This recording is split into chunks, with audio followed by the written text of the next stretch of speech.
And there we go. We appear to be live. Brian, I'm sure, is busy behind the scenes starting to figure out which channels we went. We didn't get any error messages. So we're live we're definitely live on YouTube and Facebook. And in just a moment, I'll fire up TikTok as well. But welcome to Hypnosis Hero, the only show that is recorded live where you get to get hypnotized through the screen. And with that, of course, that means that we have a guest hero tonight. And I'm going to put these on so I can actually see because that's kind of important. Uh, you know, it, we were just talking backstage about how warm it is everywhere. And, it is warm. And for those of us that are in Canada, of course, it's also another special day. Not is it only warm, it is also Canada Day. We celebrate our 158th birthday. I'm not even sure where the Americans are with July 4th, 200 and something or other. I don't think we've hit 300 quite yet, but pretty close. We're getting there. So, we will definitely be celebratory tonight. And speaking of guys that have lots to celebrate, let's bring on our co-host with the most, Mr. Brian Bay. John, how are happy you, sir? Canada Day. It's been a warm one, that's for sure. Oh, yeah. So for those of you guys who are watching, I am not home right now. I want to say on the East Coast, but spent some time in Florida, and I am currently in Nashville, Tennessee. So on location, if you will. And on I figure assignment. this background's much better than the just blank white wall that's behind me. So it's about where you actually really want to be, right? Yeah. So I promise I haven't been committed anywhere. And get ready to fly home tomorrow. So what took you out that way? So I got kind of voluntold. That's always fun. A friend of mine picked up a new job, and relocation was part of it. So she flew me out to Florida. Coincidentally, I had a friend of mine in Tampa, and she flew me out a couple days early that coincided with a bachelorette party that she attended. So I got to do some fishing out here. And then we went down to Fort Myers, loaded everything up, and then fortunately no furniture. It was just tote bags or boxes, a small U-Haul trailer, and we just boogied up through the Panhandle and up through Alabama and right into Nashville. So it's just been putting some furniture together and TVs and stuff like that. And I will say that going up through Alabama, there are some parts that we turned off the paved road to go around traffic, and it was but in all seriousness, there was some of the most beautiful parts of the United States that I've ever seen. If you like just the southern pines, Spanish moss, all the stuff that we're not too far from Mississippi, and the rocks that just come out of the ground in Tennessee, it's amazing. And the architecture out here is absolutely phenomenal. And I had no idea how flat Florida is. So people say the I don't know what, can you still hear me? Yeah, I can hear you fine. Okay, somewhere along the way I think TikTok arrested my camera. Oh, that's all right. We'll wait till you get paroled. I'll carry the show. People say the same thing about Saskatchewan. That why is it so flat? Well, you know what? It's not that it's flat. It's that we've taken our mountains and we've moved them west so we can see what's coming. Yeah. No, we did some fishing. We were 30 or 25 miles off the Gulf Coast, so Gulf of America, and 25 miles offshore, and the water was about 35 feet deep. It just absolutely blew my mind. And the water down there in the Gulf is so warm. It's like bath water. heard all my life growing up, oh, Florida, it's, it's so warm. It's like 85, 90 degree water. And I'm like, no way. Because in Southern California, if the water is mid to upper 60s, you're lucky. You might get low 70s, but it was like I could sit in the water all day long. And you ride around in the car with the air conditioning on, and you step outside and your sunglasses fog up. And I've never had to, it was the first time I've ever had to use windshield wipers because the air conditioning inside circulating cools off the windshield, that condensation actually forms on the outside like a beer bottle. Oh, so kind of like my cup of water right now. If I could see it, yes. Yep. But my motorcycle misses me. I've been gone for a couple of weeks, and I'm really looking forward to sleeping in my own bed and getting on the bike and celebrating No King's Day on Thursday is the 4th of July. And how old is the United States? Because I'm guessing it's just a wee bit older than I am. If I'm not mistaken, I will go to Google and I will fact check this. I believe we had the 250 years of the Army, but right around there, because I think the Declaration of Independence was kind of when we shifted from the 13 colonies to the United States. And if there's any history buffs that want to correct me, I'm open to additional information. I'm just kind of going off the top of my head. Easily. There were more than 13 colonies. Well, there were, but yes, there were actually a lot more, because in those days the colonies went all the way from Canada down to Florida, almost Florida. Yeah, so there were the original 13 colonies, and then they expanded. But The Canadian colonies were populated at about the same time. So we got an assist. July 4th, 1776 is 249 years. I figured we were around 250-ish. So you got a big birthday coming up, milestone birthday coming up, and we have one the year after. We'll be 160 years old. Yes, and Becca, who's joining us from England, says, "I bet Sammy is missing you." So yes, Sammy the yellow lab is definitely in good hands. He's home with my friend Devin, his dad, and he gets to see his kids and whatnot. So there's an excited Alaskan Malamute that's angry at the world right now, but we've got a guest. Yep. Shawn? Give me 2 seconds. I'm just gonna hit the reload button here. Okay.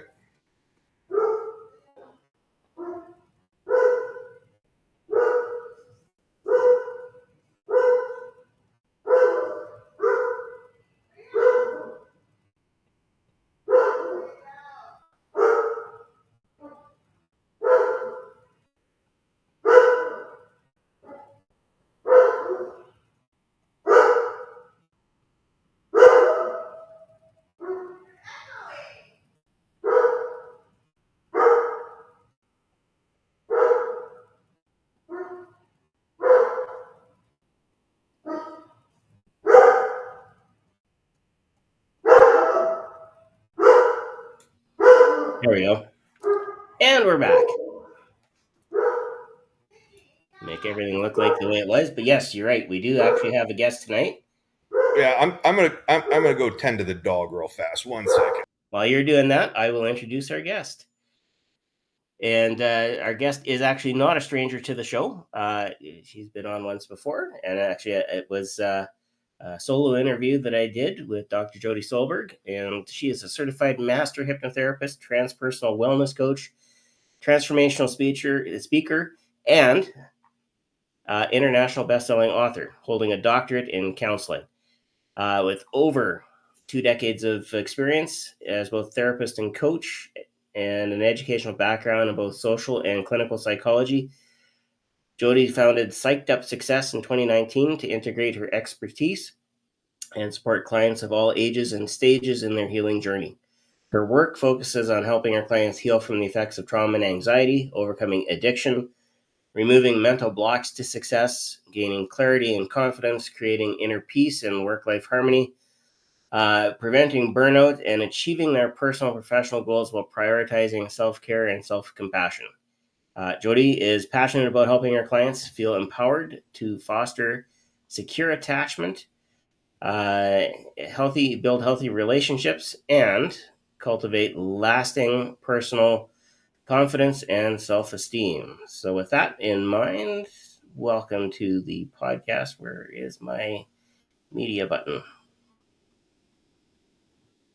There it is. Because we need the media. What media do we need? We need to show Dr. Jodie some love. Dr. Jodie Solberg. Welcome. Thank you for taking the time to join us this evening. Thank you for taking the time to join us with all of your travels. And last time it was just Shawn and I. So I'm excited that you're here too today, Brian. Yeah, it was glad to get that all taken care of. I wish I was in my full capacity at home, in the Bat Cave, but alas, I'm here. But different location, still got the dog. You said it's a Malamute, is that right? Just different dog. So my friend has an Alaskan Malamute that is just coming up on 10 years old. Oh. So it's like 1 foot in the grave, one on a banana peel, and he's shaved. So it's just this big like grizzly bear head, and then the rest of him, people are like, "What kind of dog is that?" And I was like, "He's a shaved Malamute." They're like, "Why did they shave him?" I was like, "Because he came from Florida." Because he came from Florida. Yeah, that's a good excuse for sure. Yeah, I'm a dog mom myself. I have a 14-year-old Basset Hound. Yeah, homie was warm, but yeah, I can't only imagine. Yeah, I wasn't going to get into the debate of, hey, the double multi-coat, it keeps them insulated both ways, and because nobody's listening. Nobody's paying attention to that with the double coat. Yeah. I'm like, not my dog. Yeah, but sometimes you just have to kind of go with, yep, not my dog. And yeah, it's a very interesting looking Malamute. That's for sure. Yeah. So he kind of hobbles around a little bit, but it's funny. We take him outside and he'll see another dog and he's woo, woo, woo, woo, like, oh, woo, woo, woo. Sing songs and everything else. So yeah, very vocal. Yeah. Yeah. Well, good. Well, like I said, glad you're here all the way from Nashville, aka the beach. Yeah. Where you'd love to be, I'm sure. Oh, it's like I said, it's there's some wonderful architecture out here. Actually went to one of the Masonic lodges out here. I was just kind of taking some time to drive around, kind of late in the evening, and I just drove out to one of the lodges. I'm like, there's cars in the parking lot. And then there's people at a picnic table. As I pulled in and stepped out, I smelled the familiar smell of cigars. And one of the guys was like, hey, the master of the lodge just got back from France and we have Cuban cigars. And it would be impolite of me to refuse the Southern hospitality. And then they said, hey, we've got the meeting tomorrow night. Come for dinner. And it just kind of shows it illustrates just the fraternal ties that span, not only a state or a nation, but also worldwide. Yeah, that's amazing. You always will have friends and family anywhere you go. Yep. So nice. Jim introduced Grant and I, and then Grant recognized, I think, a shirt that I was wearing or something like that. And then he and I started talking in code, and then Jim got frustrated because he was like, wait a minute, I haven't joined yet. And then he had to know the code. Yeah. All the secrets, but yeah, it's definitely good times. That's great. I'm glad you're having such a good time on your travels. So, but we are here to talk about you, All and, right. Well, and I'm open. you've got some exciting stuff. Mhm. Uh, we last spoke or we connected.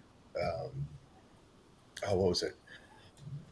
God, like the last 30 days have been a blur. It's been I think it was 3 weeks ago. Three, yeah. So that sounds about right. Maybe this yeah, coming weekend will be a month. Yeah. yeah, yes. Salish had just come into town, and then Michael DeShalit was, I think, a few days after him, and it was just grad night after grad night, 2 shows a night, and so my sleep schedule just went whatever. No sleep schedule. But you've got some cool stuff to share with us. So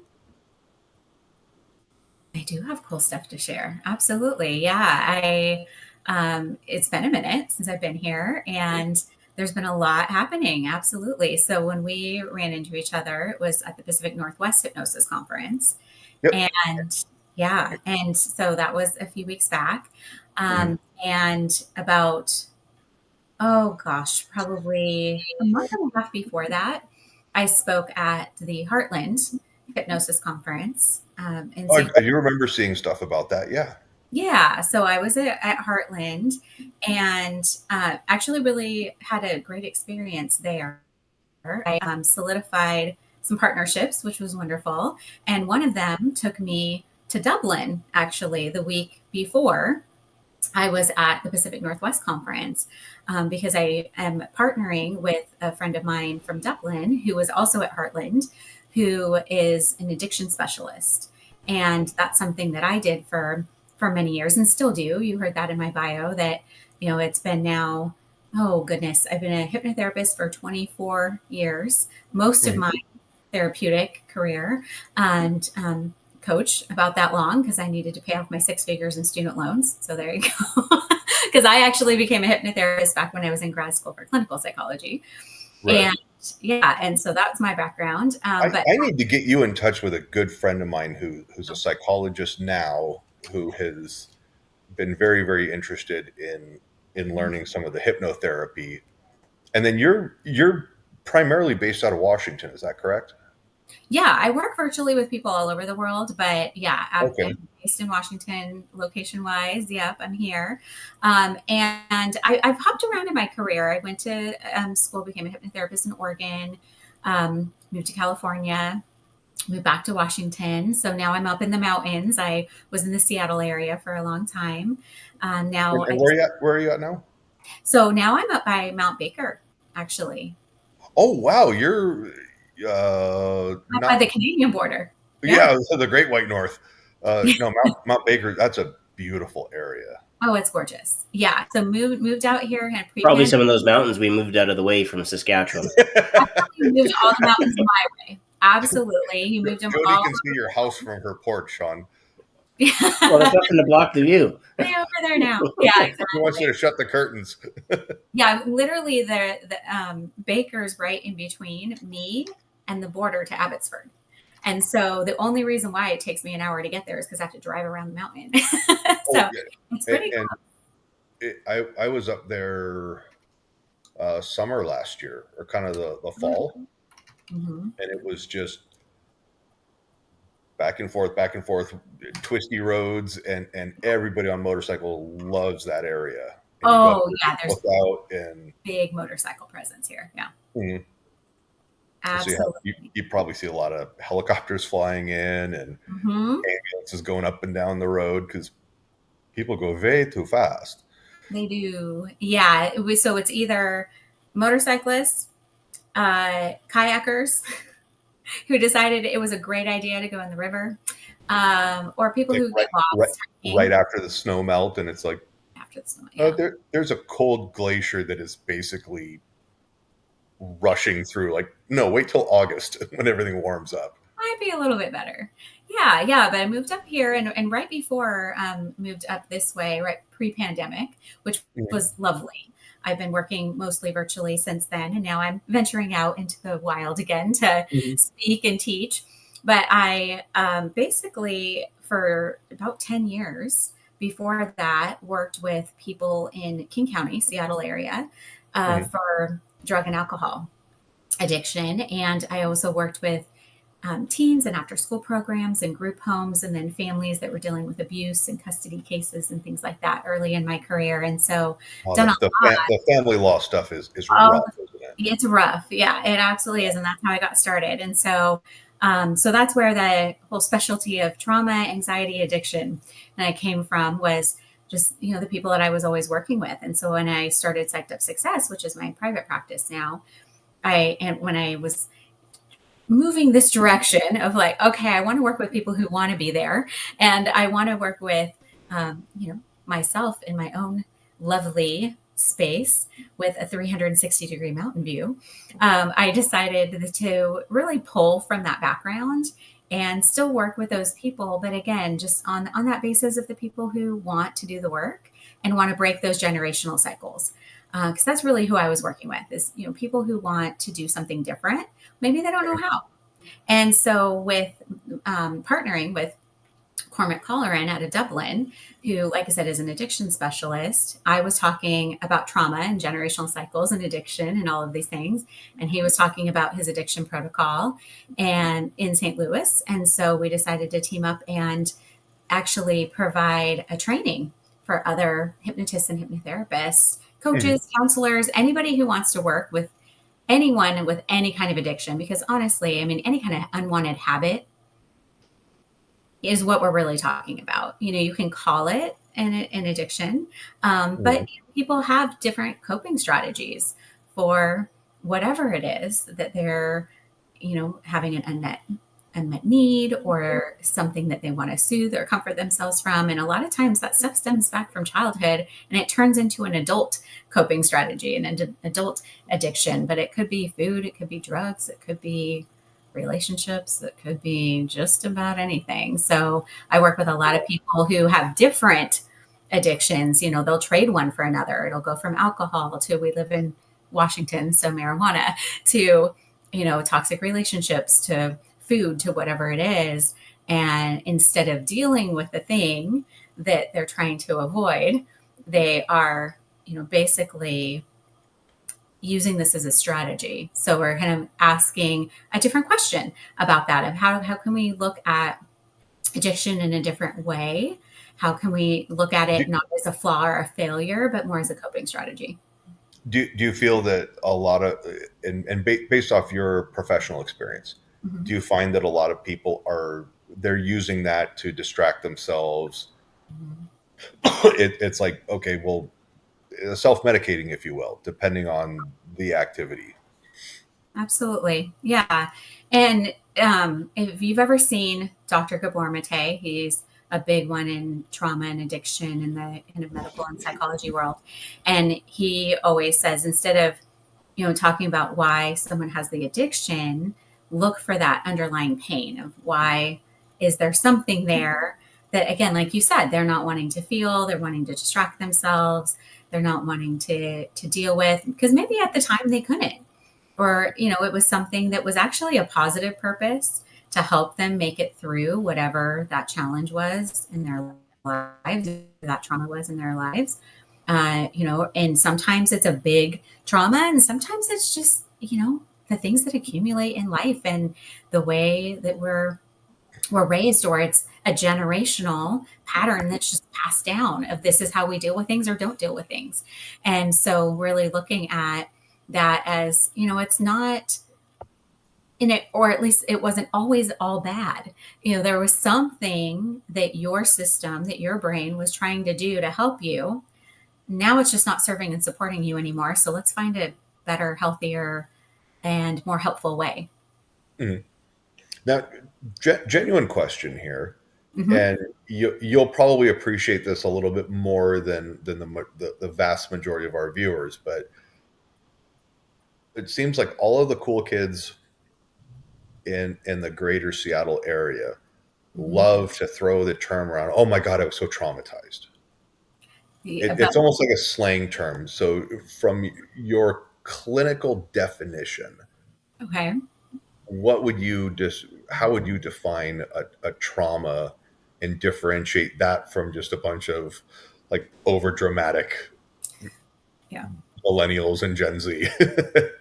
Well, so there's what we call big T traumas, and then there's little T traumas, so there's Right. some big things, and then there's smaller things. And there's also things that, other people, it's subjective, honestly. So something that happened to one of us here in the room, we may literally have gone through the same thing together at the same time, and it can affect us all differently.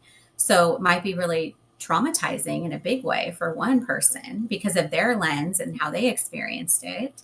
Whereas the person next to them, it may not have been as big of a deal, or it might have been a smaller trauma. If you stand on one side of a room and take a picture and then stand on the other side of the room and take one, they all look very different.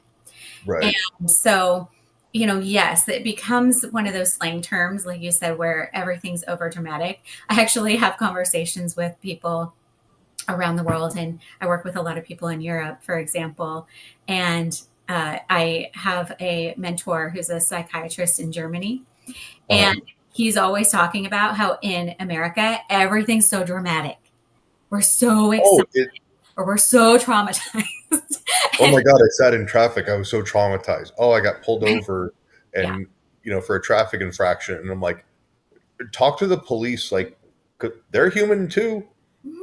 But it's a lot different for me because I'm friends with a lot of people in law enforcement. And they're like, that's normal. Yeah, we want to do as minimal paperwork as possible. It's Yeah. So how to, just be normal and have a conversation and be respectful and get.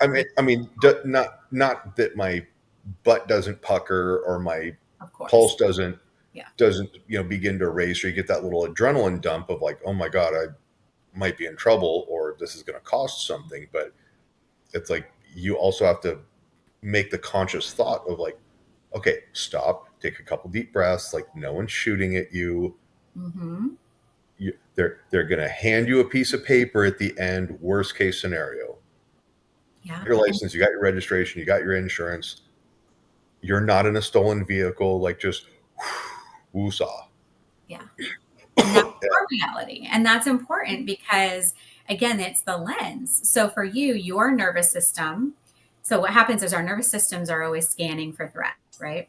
Mm-hmm. And so what happens is it could be a real threat, could be a perceived threat, could be a combination thereof. We're wired for things like lions and tigers and bears coming at us, or cars, or, whatever it might be. But also we are humans, so we overthink a lot of things. So we think things ahead. And sometimes, it becomes a perceived threat where we think that, it could be really dangerous, or it could be something really traumatizing that's about to happen. So now, if I'm sitting on copious amounts of drugs in the car, then I'm gonna be, and I've got warrants, and I'm gonna be like, ruh-roh. Yeah, but for you, so your nervous system alerted and said, okay, what's going on? And then your conscious mind caught up, because our amygdalas, which is our emotional center, that really instinctive part of our brain, moves about 4 times faster than your prefrontal cortex, the thinking part. And so yours was the rational thought is up here. Rational thought's up here in the front. And then everybody freaks out back here. You got it. Exactly. And so, and I think of it that way with our subconscious versus our conscious mind too. I think of it as kind of behind the curtain. It's like, what's going on behind the curtain versus the front. Yeah. So the thinking part, the conscious critical part, has to catch up to the emotional part and say, okay, and exactly what you said. So that's your thought process. Your thought process is, I'm okay. I don't have drugs in my car. I have my license and registration. It's going to be fine. I know how to deal with this. I'll get a piece of paper and I'll move on. And, somebody else might have a very different experience, maybe because of their past experiences or their perceived experiences or whatever it might be, or their physical experience of what, may happen because they have other things going on, other circumstances. And they may, go into a bigger nervous system activation response, and they may go into what I like to call the emergency room, the emergency room in your nervous system, and have a harder time coming down from that. Yeah. And does it frustrate you at all as a professional when people get like over dramatic, where it's like, come on, this is basic adulting. Like, oh my God, I can't go to the, I mean, I'm not going to name names. I remember a friend of mine got in a car accident, Okay. and it was nothing major. And I said, okay, here's what I want you to do. I want you to go to the emergency room. I just need a doctor to go, yep, she was in a car accident. Yep, Mhm. we did this.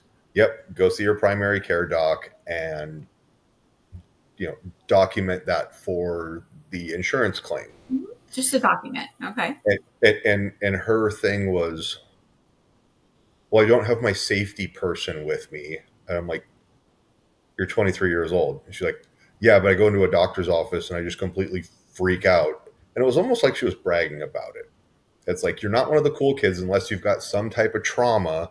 And I was like, you're going to go in, they're going to put the blood pressure cuff on, all the stuff that you do at a normal doctor's appointment. They're going to go, okay, does it hurt when I do this? I'm like, Mm-hmm.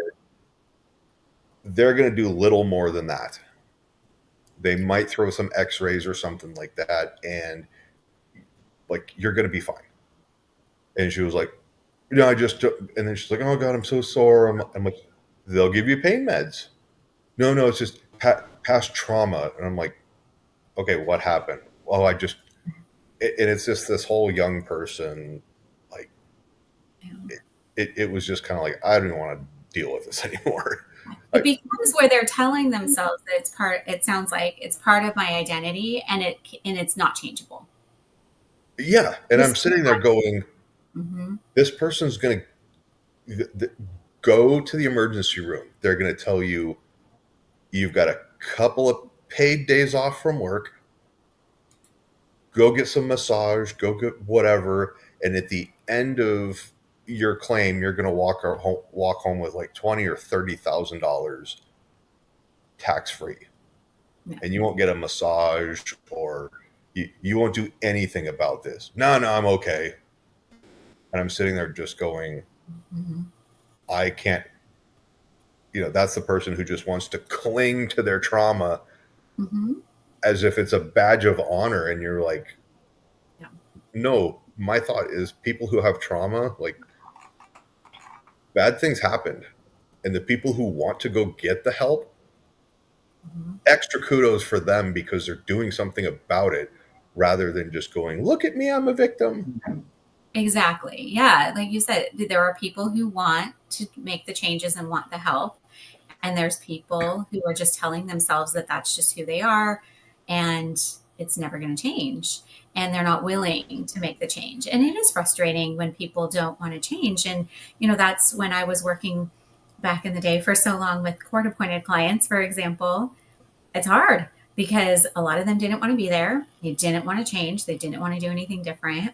And so, yeah, it definitely is one of the reasons why I love what I do now, because I only work with people who want to change, who want to have that not be their identity anymore. And they don't want to perpetuate that cycle, and when we reinforce that over and over and over again, when we constantly tell ourselves, like, I am this, and this is who I am, whether that's, trauma, addiction, anything that we tell ourselves, we're going to work to figure out how it can be, because our subconscious wants to reinforce it and starts looking for every bit of evidence that says that's true. And we just keep cementing that in over and over and over again. So the people that I work with want to make a change.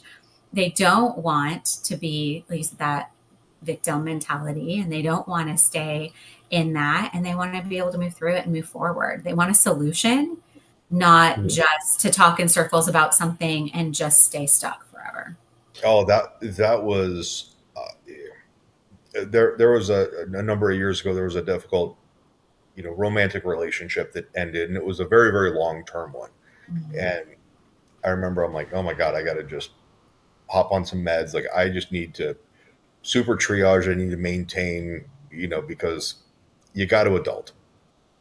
And I remember I got into counseling, and I remember asking Doc, I'm like, I come in here every week religiously. We talk about stuff. I tell you all the stuff that's going on. But then when I walk out of here, all the same crap that was bothering me before I went in here still exists. We haven't solved one problem. And, he said, oh, this is like help me out with the term, like the cognitive behavioral, like talk therapy. And I still don't understand what that is. I'm like, yeah. Is that where doctors goes, and how do you feel about that? I'm like, yes, frustrated, and other adjectives as well.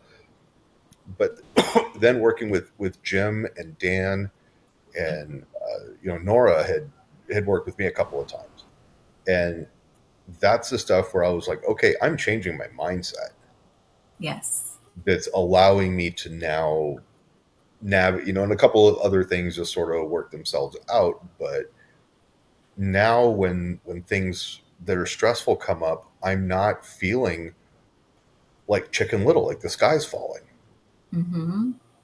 And that's where I'm like, I'll encourage anybody, whether you're, like I received word Friday last week that a close friend of mine had a rapid heart attack and just got drafted to the big leagues. He's hanging out with Jim. But I'm sitting there going like, it's not the end of the world. Mm-hmm. He's in a better place. And my thought process was going to, okay, now how do I help all of my friends, the mutual friends that we have, grieve and the family deal with that loss. Mm-hmm. And so I feel very fortunate, having gone through what I've dealt with, and just my own personal experience. And it's kind of like the testament going, why do you like doing hypnosis stuff? I'm like, because it's pretty cool.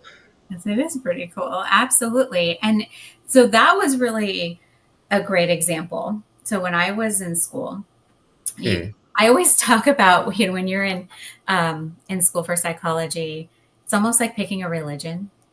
You have to pick, this is the framework I believe in and want to share with the world, right? And so kind of similar to Freudian. Oh, I'm sorry.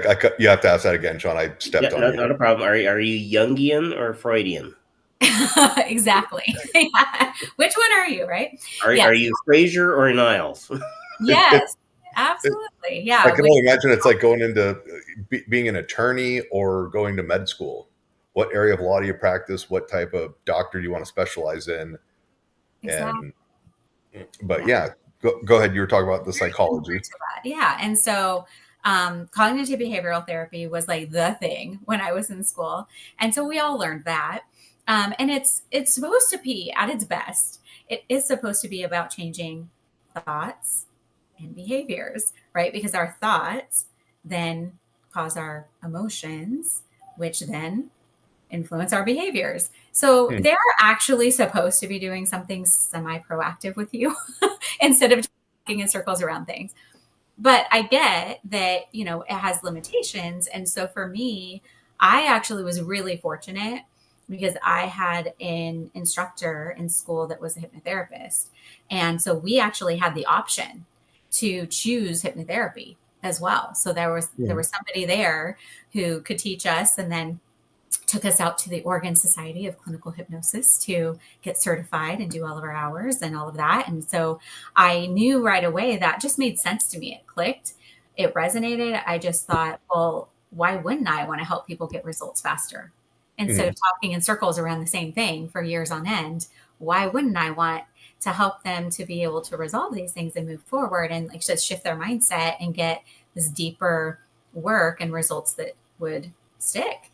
And so it just was a no-brainer for me because I can use cognitive behavioral techniques in hypnosis, and they're so much more effective when we can do that. And so, I hear you because I have literally had clients who said, I was seeing the same therapist for 7 years and I got further in one session with you than I did the whole time I was seeing them.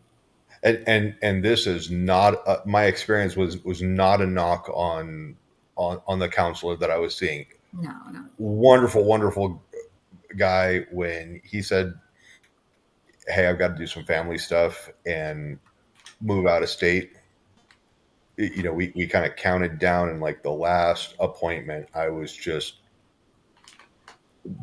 an absolute mess. Like I cried like a baby, and that takes a lot. Um, and still, I've reached out to him a few times, just more on like an administrative level, checking and see how he's doing. Seems to be doing great. But I wanted to ask you, could you give me an example of a couple of the cognitive behavioral therapy techniques and how you would weave those into a hypnosis session?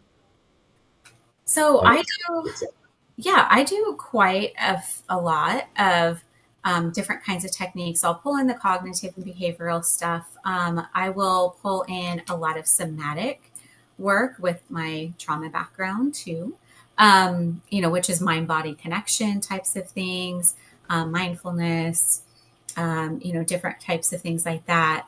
But Now, there's is that focusing on like would you ask somebody, hey, when this X situation happens, Mhm. how does your body feel? What's like, do you feel something in your chest? Tell me, like, do you kind of get numb in places? Yeah, Is it like paying attention to those types of things and those then types yeah. okay. Yeah. And actually, that's some of the stuff I'm going to do with you all later. So that'll be fun. Okay, okay. But yeah, so I mean, there's a lot of different cognitive behavioral techniques. It could be mindfulness for stress reduction, it could be reframing. So, I mean, that's something we're all pretty familiar with, like reframing negative thoughts, challenging them, and then reframing them. That's a cognitive behavioral technique that can definitely do with hypnotherapy. Desensitization to reduce anxiety or fears. So when you're, bringing down that fear level or that anxiety level and kind of desensitizing to whatever that is that they're anxious about. That's one of those. Things like literally, it could be anything because we're talking about behavioral too, right? So it could be establishing healthy routines and Mhm. habits. Um, I do a lot of self compassion work. I know you said that in my bio a little bit too. So, some of the things that I do with people starting out is just identifying what the negative thoughts are, their self talk, like, what is going through your mind, because a lot of times it's on autopilot. They don't even notice it. Their conscious Mhm. awareness of it isn't there. And so becoming more aware of what are the thoughts and what are the feelings and what are the sensations in the body and things like that. So identifying those and like I said, challenging and reframing them. I take them through a process, for example, of okay, so write down all the things that you're thinking. Most of the thoughts that we think are repetitive. So out of the tens of thousands of thoughts that we have every day, 90% of them are the same thoughts we thought yesterday and the day before and the day before that. Most of them are Okay. negative. I mean, that's just kind of reality until you start to shift to more of that growth and positive mindset and things like that. And our society in general is kind of negative leaning. So, we start to get that from the very first thing. I know my first word was no. A lot of kids' first word is no, because what do you hear 24/7 when you're little? No, don't do that. No, don't stick your Mhm. finger in the light socket, right? Like all the things. No, don't touch that. It's hot. And Yeah. so wonder that most of our thoughts are pretty negative. And so when they start to become aware of those, then I say, okay, well, we tend to be our own worst critics. We're mean to ourselves more than we would be to other people. So I'll have them go through an exercise of, so, say it out loud and see if it sounds true. And then, would you say that to somebody else? And we pick somebody. Sometimes I say me. Would you say that to me? And they'll say, no, I would never say that to you. And then we end up going down a chain to where I say, well, what if somebody else, that other person, me, for example, said that about themselves to you? What Mhm. would you say in return? Right. And usually it's something really compassionate, really understanding. And so then I teach them to say those things to themselves. So that could be one. Kind of rewriting stories and rewriting scripts. Could be imagery based exposure. So things like a screen in your mind. We can use that in hypnosis to confront different anxieties. So there's a lot of different things from cognitive behavioral therapy that you can easily use in hypnosis. I mean, separating them from the problem and really breaking things down and shifting the way that they look at it, just reframing their perspective on that can make a big difference. And they can learn what, the lessons were there and what they can take forward with them, but then they can leave the rest. But we don't have to. The thing that I really like about hypnotherapy is we don't have to be re-traumatizing. We don't have to stay in it for years and months and all of these things in order to be able to address those things, release them, reframe them, and move forward.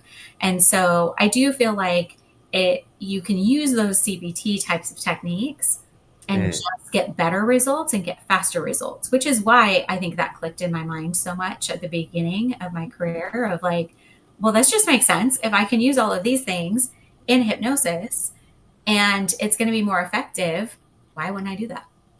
Oh, for sure. And as you got more and more descriptive, I'm like, there's a lot of cognitive behavioral therapy in the military as far as, like you said, the desensitization. Well, what's the goal of the military? It's to break down the individual to form a unit. Mm-hmm. Well, and then to form units from units, they form larger fronts that everybody's supposed to be able to move and act in a way that's predictable and in concert, right? Well, and then you're also basically creating a large group of people that will kill when ordered to. And what's interesting is, like, when I did basic training and all of my A school and everything like that, it was like all team. You got to perform. You can't let anybody down. But there was nothing about taking care of yourself. And then you switch over to the special operations side of the house, and it's like, okay, well, how do you work with a team? Mm-hmm. And then what are your leadership, skills and abilities? And then also, how are you able to be self-reliant and self-sufficient and things like that, and have your own self-motivation and just all of your decision making. But then again, it's like, they focus a lot on like the medical training. What happens if things go sideways? You don't panic. It's like, all right, because when bullets flying and explosions going off, you default to the lowest level of training that you have. So you hear a lot of these stories where guys are like, I was just on autopilot. Mm-hmm. Like, you just ingrain that stuff in there. And even airborne school, if I'm sitting somewhere and someone that I didn't know that was walking up to me, like I didn't see him, if they just went, jumpers, hit it, I'd probably go and crouch down and tuck my chin in my chest and start counting 1,000, 2,000, like I just exited an airplane. But, that's just a lot of repetition. And it is. And we know that that's really influential, right, with your subconscious, which is why then, like you said, you go into autopilot mode when there's that threat or that alert. Then it's like, okay, you know what to do. And it's, that pathway in your brain that's so cemented in, as well as the muscle memory with it too. And now we're using a lot of, remote systems. Mm-hmm. And so like the UAV pilots and stuff like that, they're controlling Predator drones with a PlayStation or Xbox type of a joystick or controller. You're watching a screen, and when you're seeing stuff on a screen, it takes the whole personalization out of it. It does. Then, hey, I'm looking through an optic, and it's like, okay, I'm playing God right now. 3, 2, 1, unsubscribe from, and that way, it's like I said, it's more of a game. And I'm really curious why a lot of these like Call of Duty type games where it emphasizes war and, violence and stuff like that to the extent that it does. Why that's not, I don't want to say regulated, but why it's hyped out so much. Mm-hmm. Yeah, we have gotten really desensitized in our society through, like you said, games, through media. When I was in school, so that same year after I became a hypnotherapist was when 9/11 happened. Mm-hmm. And that was the first time that, I was working in a mental health clinic, and people were basically having this trauma through the screen that was on top of everything else they were dealing with, because in the media, they were replaying the planes hitting the towers over and over and over again for like 3 weeks. It was just constant. And so I was seeing that people's anxiety go up because there was all this uncertainty. Is it something else going to happen somewhere else? What's going on? And I saw that a lot with COVID too. It actually reminded me of that. Fast forward 20 years later, almost, it was something where people had all this like level of stress and anxiety and uncertainty, and we don't know what's happening at the beginning, all of those things in the isolation. And it was interesting because for some people, they were like, sweet, I get to stay home. Right. Not good that other people are sick, obviously, but they were just like, okay, with isolating, being at home, stay safe. Yeah. I can work remotely. I'm salaried. It's like, yep. Exactly. The transition for them was much smoother. Whereas for some people, it was really, really, really challenging to do that.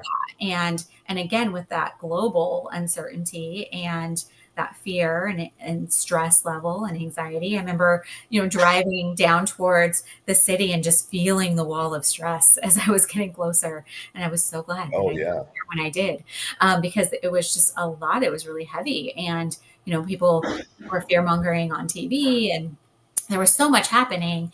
And the media sensationalizes everything. Everything. And so that's one of the things that I think, has happened over the years, because that was also when school shootings were starting to be televised and happening more often. And, all these things have happened over the past, 2 decades plus with the media, that now there's so much that people see that we get really desensitized, like you said, Brian, to things that are on the screens. And so then these things are becoming popular because people aren't really thinking about real life scenarios and real life consequences. And then, when we're dealing with things like that, and like you said, you're not taught about self-care, you're not taught about how to deal with the emotions after the fact, after you're there pushing the button with the screens and all of that happening. Well, and a lot of the stuff is the stuff that I've noticed, like with the video games, it's like, ha ha ha, this is funny, it's cool. Yeah. And then even in the military, when I was in, like, nobody told us, everything was like, rah, kill the enemy, bad guys, and you're going to go, you're the unstoppable force. And while you need that belief and that confidence, that you're invincible and everything, there was absolutely zero on, should you have to pull the trigger, like, it's going to feel weird. Yeah. Because, and, talking with people who hunt, a guy I know was in law enforcement, in Ranger Battalion, so in the special operations stuff, and he was contracting with, the contractors over with the whole like GWAT and everything like that, and he says, taking a life, whether it's human or if you're hunting, or even self-defense, it's a very, very intimate experience that's very, very emotional. He's like, I remember bow hunting, and he goes, the first time I harvested my first deer, he goes, I just was overcome with emotion. It was a goal. It was and experience the whole thing, just the beauty of everything, but then also the significance. Yeah. And, it's kind of this raw primal thing. And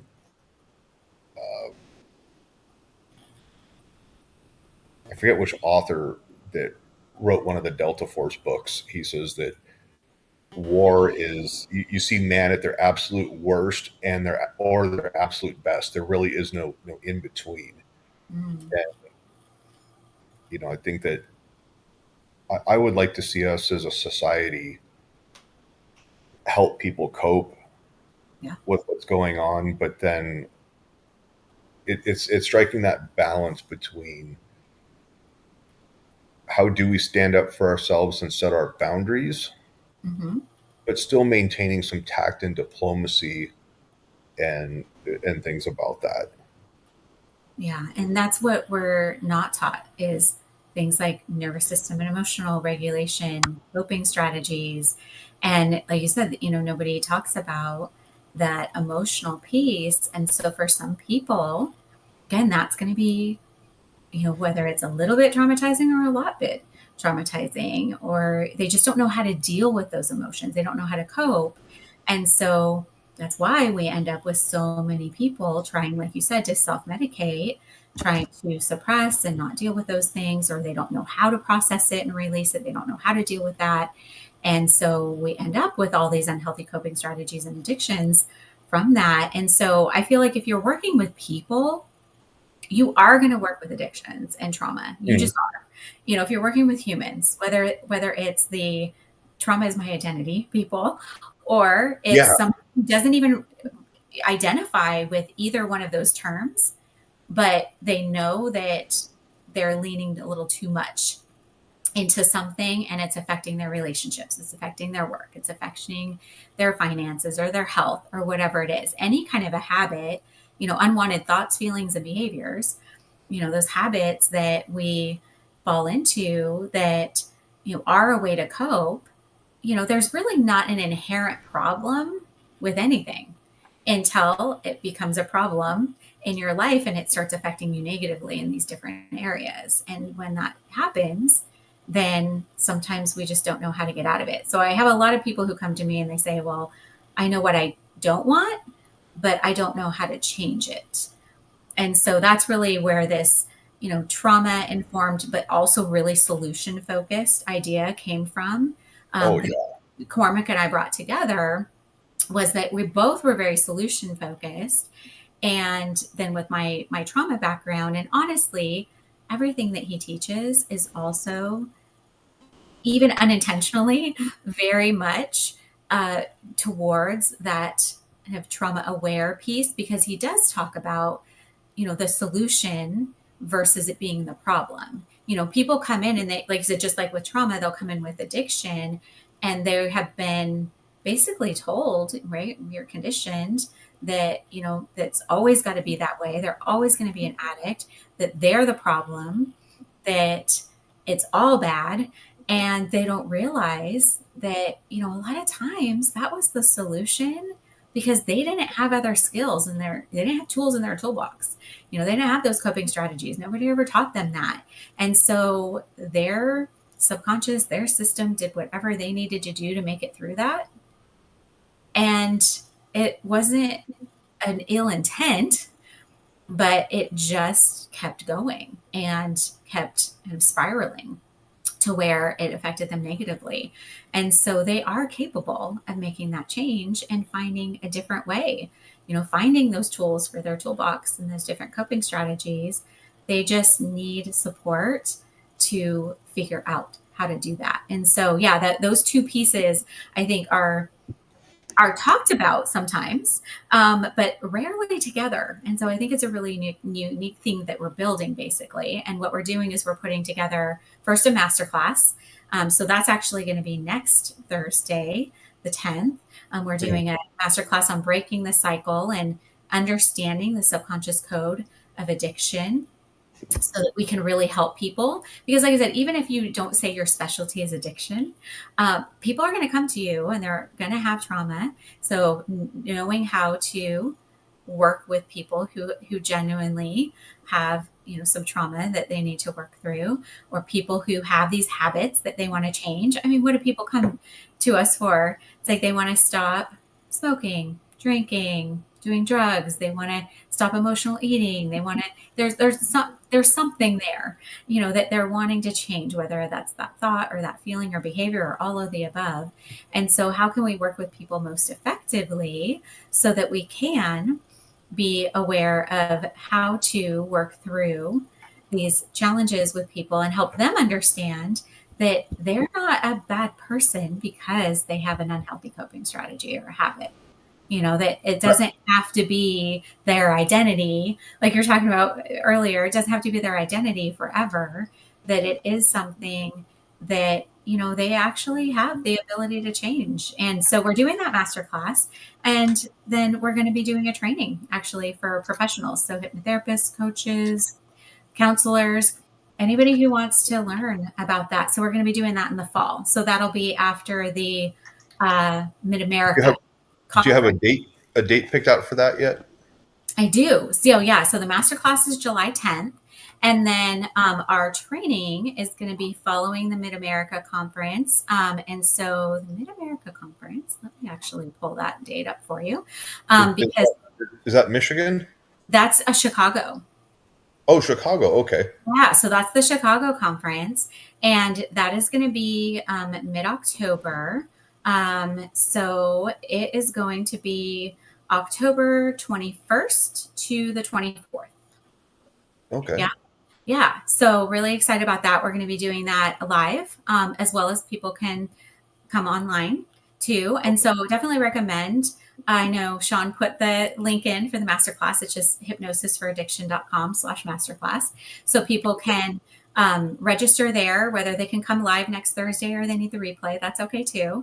And then we'll talk about that. So we'll introduce the training that we're going to be offering in October at the end. But we'll be also giving a ton of really great, valuable information in the masterclass that's going to help people to be able to be more effective and confident working with their clients right away. So kind of circling back a little bit, where you're talking about breaking the cycles and stuff like that. Mm-hmm.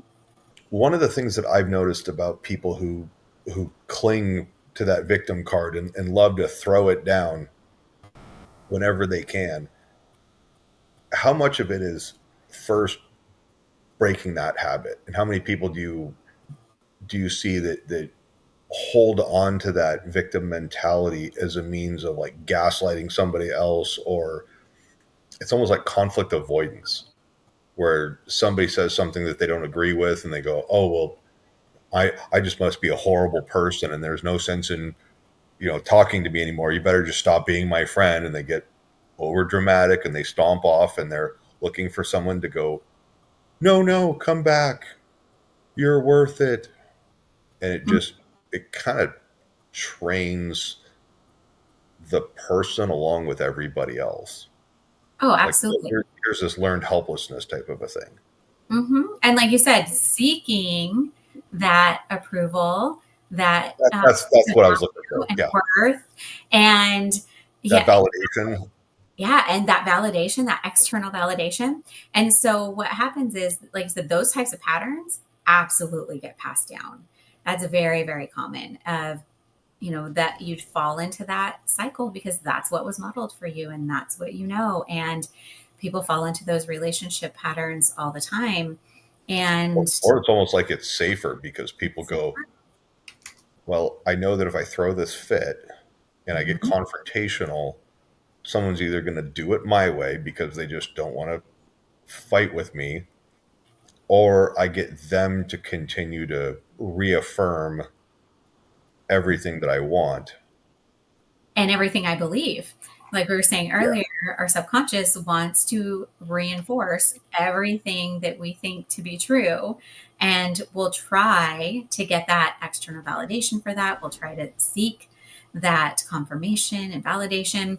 And so, it's really important to bring awareness first. And then it's like, once I get that validation and what I want, then you go and you steer the conversation off topic. Yeah. Or something that's geared towards, your self-serving needs or the individual self-serving needs. And then all of a sudden it's like, okay, I win. Yep. And then they slowly realize people don't want to be around me anymore. Yeah. That's a hard one.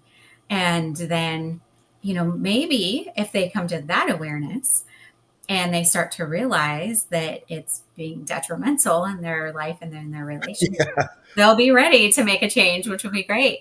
Often it's not always the originators, with that. It's Mhm. further down the line of people starting to see that from the outside. I call it the snow globe of our lives. So, if you're inside the snow globe and you shake it, there's a blizzard. You can't Mhm. see what's going on outside the blizzard. Sean will appreciate this. He's Canadian.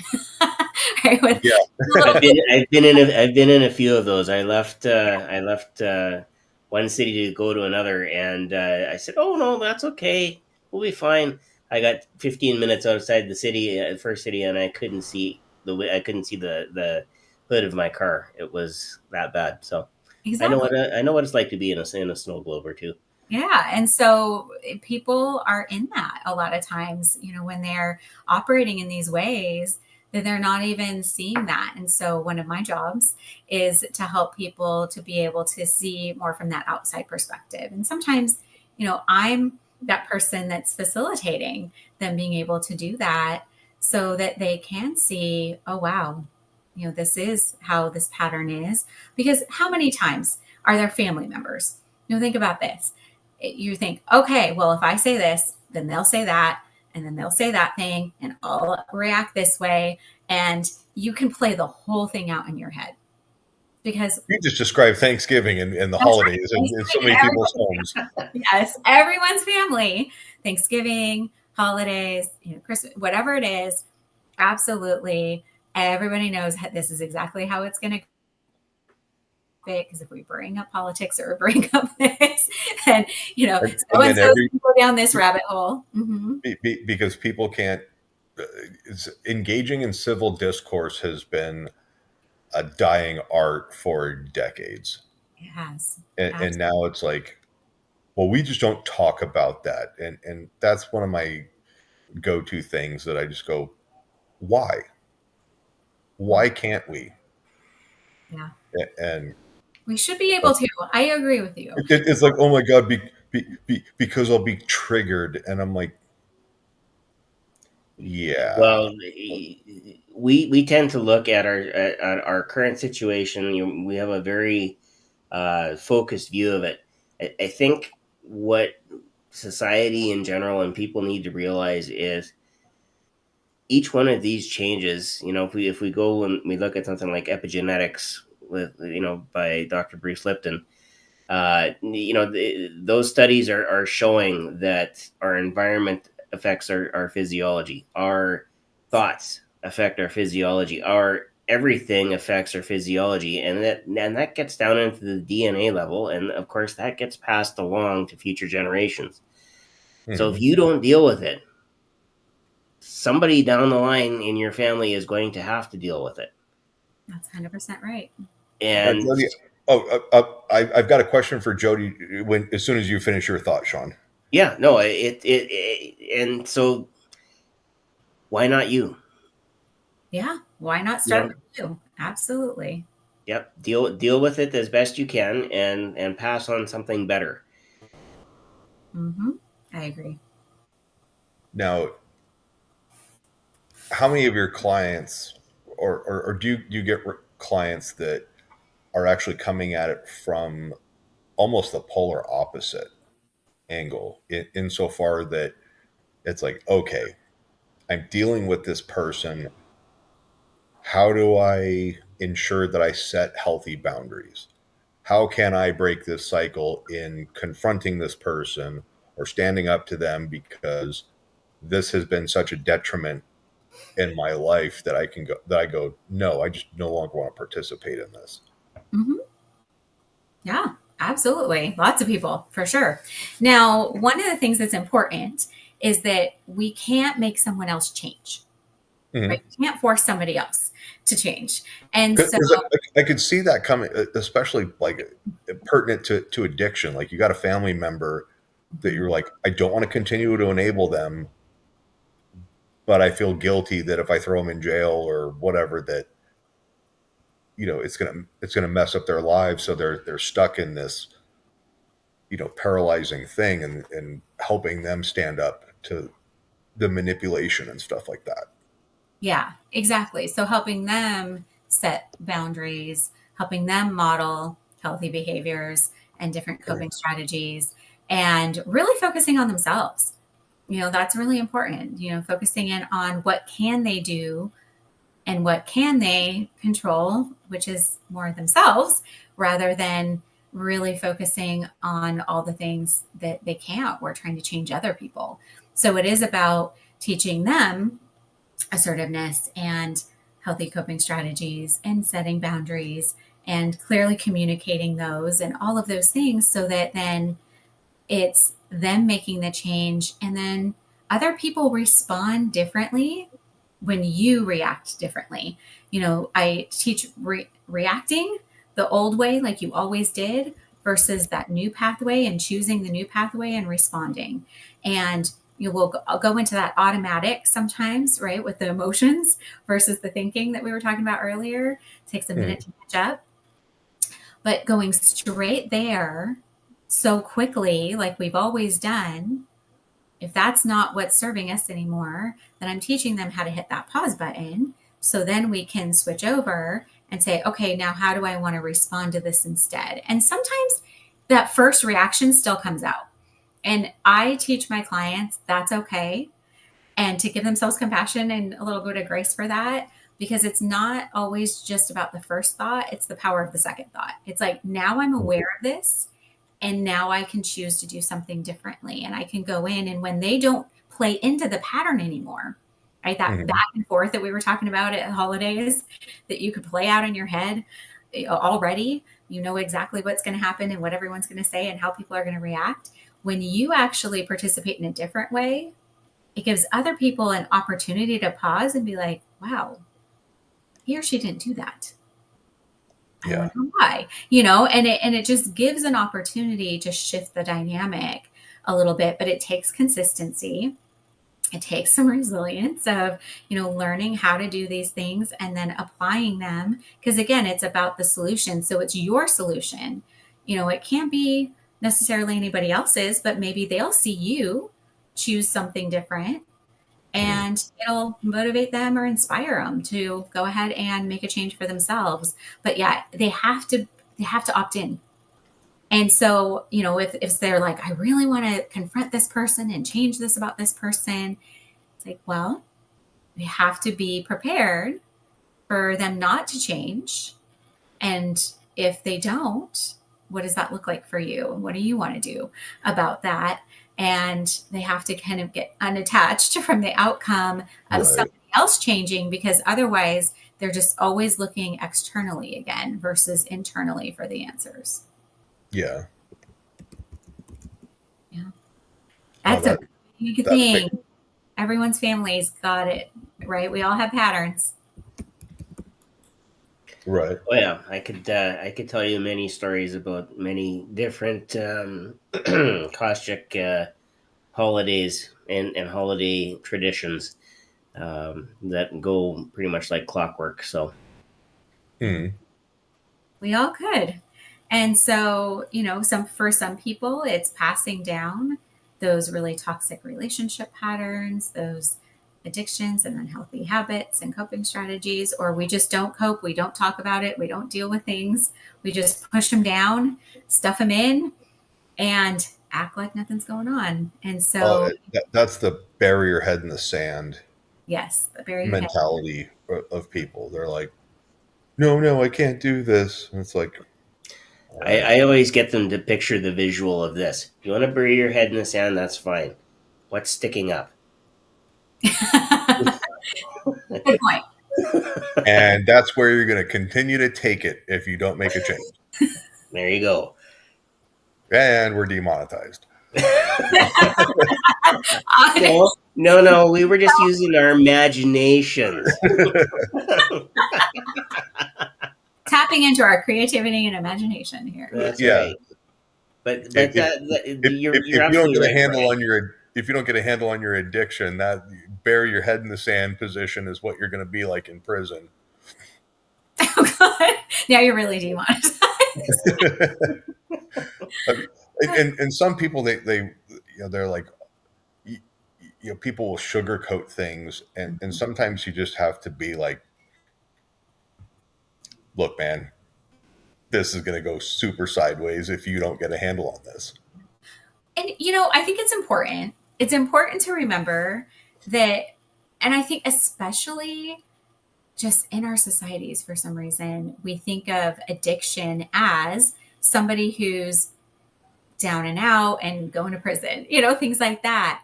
But I want you to think about how many people, it might not be a legal consequence. It may be, they have a really expensive coping strategy and habit.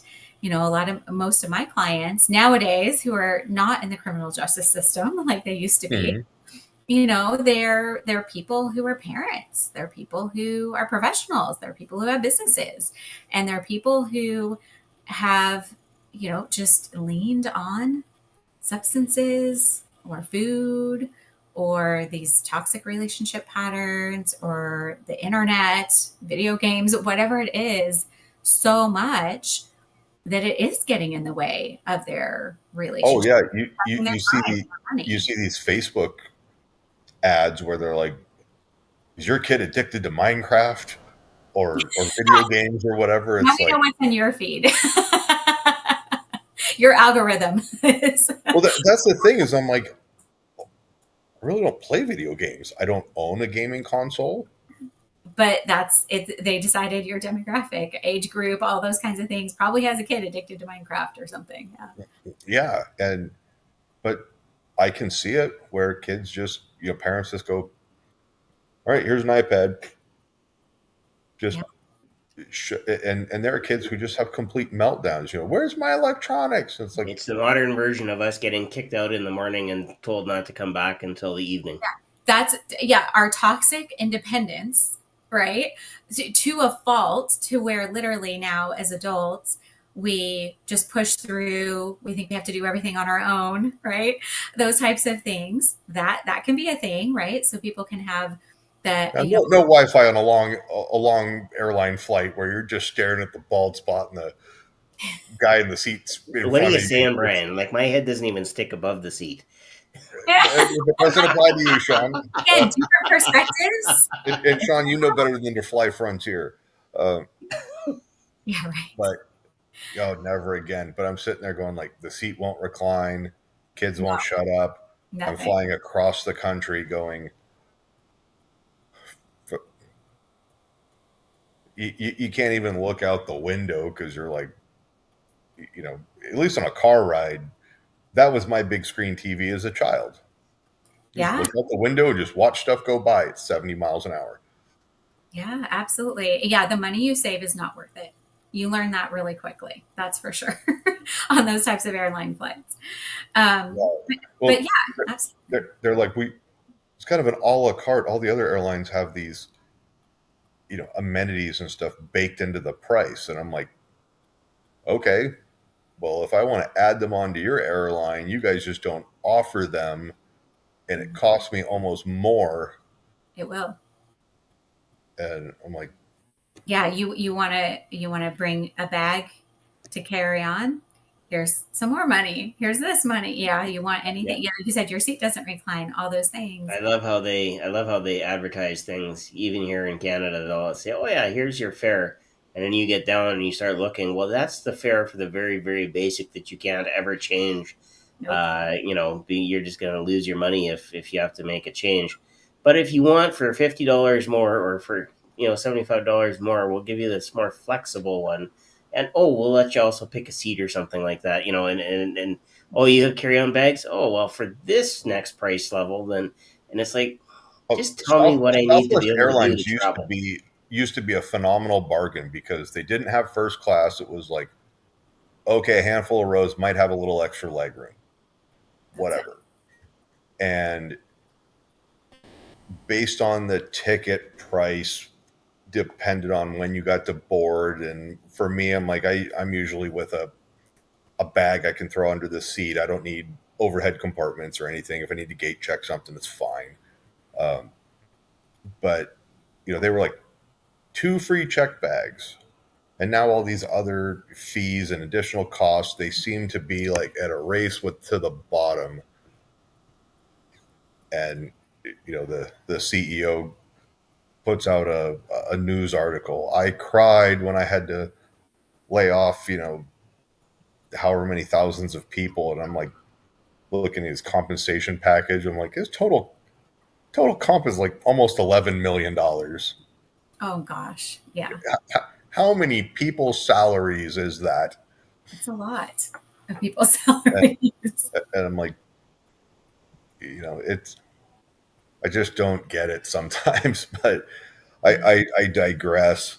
Yeah. Think about that. So think about, and we were talking about how, it's not just the people looking at the big picture. Yeah, exactly. And it's not just people, under the bridge in Seattle, who are dealing with addiction. It's the people who are the CEOs. It is the people who are in first class. It's the people who are stuck in the plane with you. It's everybody. If you stop your cocaine habit and everything, you can actually afford airfare at a decent price. As a matter of fact, funny thing you brought that up. Cormac is actually, that's one of his specialties. It's a big issue in Dublin, apparently, is cocaine. And yeah, it's an expensive habit. But, even here in Washington, my clients who go to the dispensary for, marijuana every other day, they're spending hundreds. Washington State, they've decriminalized everything for personal.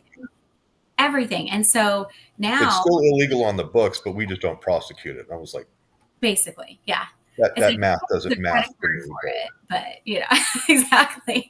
So it's very interesting because there's so many acceptable, or at least from the outside, it's acceptable, but then, how is that affecting them? I've had clients who, again, were moms who had great corporate jobs in Seattle, who made great money, who were working from home since the pandemic, for example. Mm-hmm. Spending half their day in the bathroom smoking, and because they didn't want their family to see them. But how many, hundreds of dollars are they spending a week or a month on that? And how is that affecting their health? How is that affecting their relationships? How is that affecting their children who they're, not able to take care of and spend time with, and are disconnecting from because they're dealing with these, or not dealing with, right? These emotions and traumas and whatever else, anxieties, other things that are happening for them. And so, when we deal with people, we deal with the types of subconscious solutions they come up with to deal or not deal with things. And so I feel like it's a universal thing that's really important for people to understand. Of, when we think of the word addiction, or we think of the word addict, we have this picture in our brain, but often it's not what we see on the outside. It's what's happening behind people's closed doors, and it's happening every day, and it's affecting people's health, whether it's in their weight, or it's in their organs, or it's in their relationships, or, they're not able to send their kids to camp for the summer because they're spending so much money on their habits. It's affecting them in some way, shape, or form, and they want to change it. Now, how many people how, I keep saying how many people, like, not asking to put a number, I guess probably how common or are you seeing these things with veterans and first responders that have separated from military service or have retired? I know that, like, senior enlisted, they go from, hey, I was somebody, now I'm just the old crotchety, cranky man in the neighborhood that screams at kids to get off my grass. Yeah. They have no authority. They go into the civilian life, and people are like, who the F are you? Oh, it's a big identity shift. Yeah. And they can now they're trying to fill that void of significance with substance. Absolutely. Very common. When you're looking at veterans in general, I think the numbers, and this, again, reported and diagnosed, which isn't going to reflect how many it actually is. But, the numbers online, if you look it up, will say 10% are dealing with addiction. But that's reported, that's diagnosed, that's, going in and telling the, doing this whole thing and maybe getting some kind of support for it, maybe not. But basically, it's, I'm sure, way higher than that because, like you said, of a couple different things of, things that maybe, haunting people from their past. It could be things from the military. It could be before that. It could be compounded. That's the other thing with when we're looking at chronic stress, when we're looking at trauma, things like that. People who've been through different traumas, things tend to impact them more, right? As they move forward in life, they become bigger. Everything you're saying is 100% valid. I was going more towards the question. I think was more geared, and I should have been more clear on this about,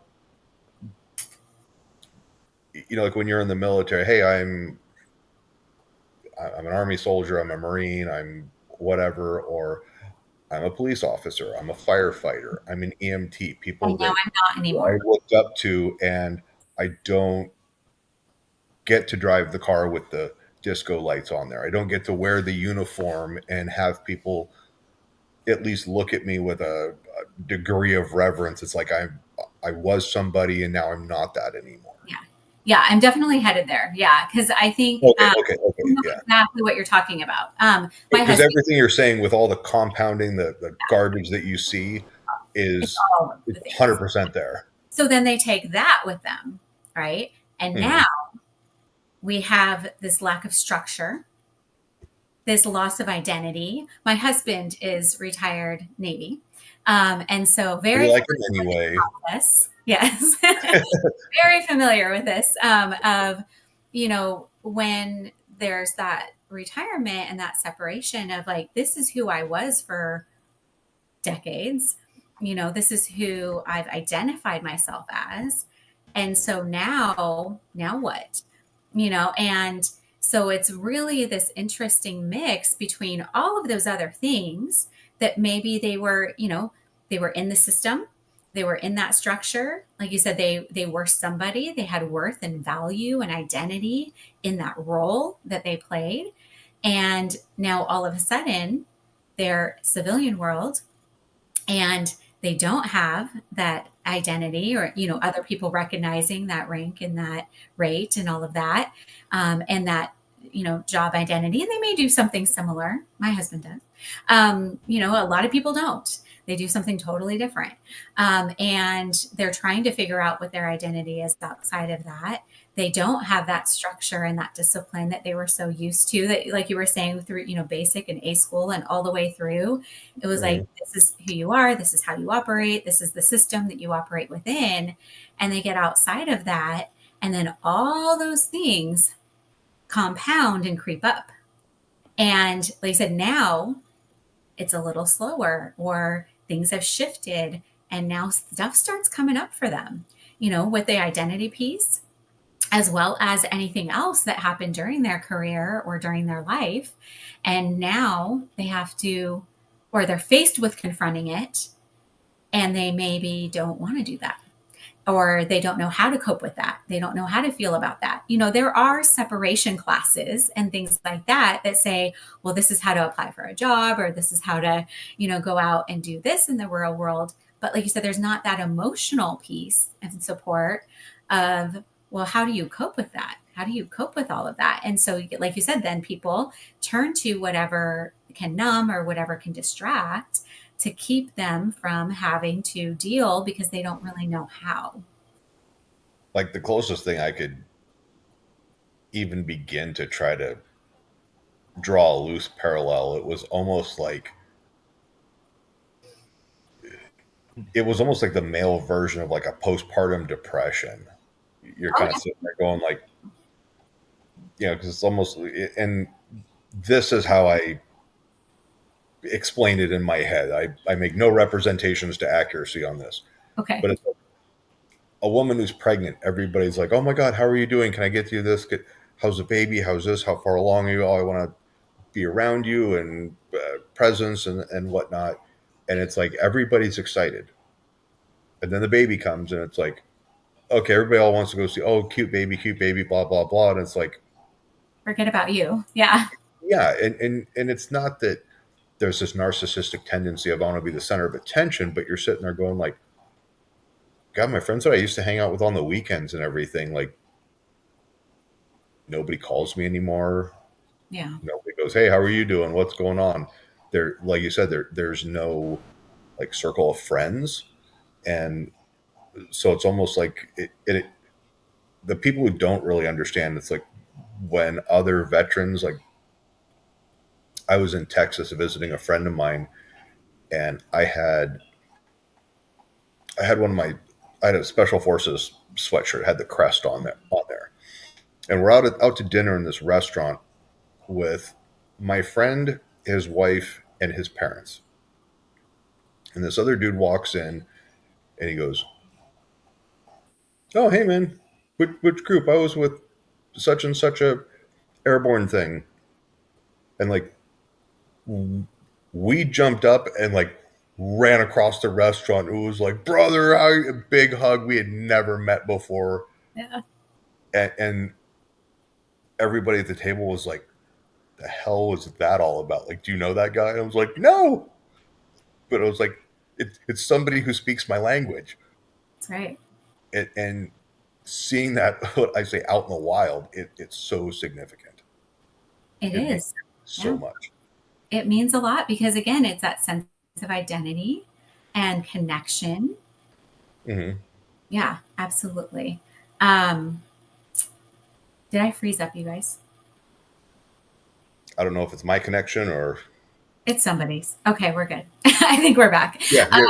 Just checking. We're a little frozen there for a moment. But yeah, it's that sense of community and connection and identity. And that's where it makes so much sense, Brian, that you have found that, you have that in the military, but you've also found that in your community organization too. Like you said, where you're connected with people who are your brothers worldwide, because I can't tell you how huge that is. It's huge. Yeah. And that's something that, is a great way for people to surround themselves with support. But so many veterans and just so many people in general are so disconnected. They isolate and they don't take advantage of that. And that's something that is really key for people's mental health and well-being. Yeah, I couldn't agree more. Yeah. Yeah. Important stuff. So, Shawn, I saw that. We've got a question. I saw that question pop up in that chat. Yeah. Oh, I have no idea how that hashtag Go Army Beat Navy thing got in there, but I was just gonna say Go Riders, but I figured that would only work for people who know the CFL. So. Shawn's like Team Maple Syrup. Absolutely. I had some. My great grandmother was French Canadian, so I yeah.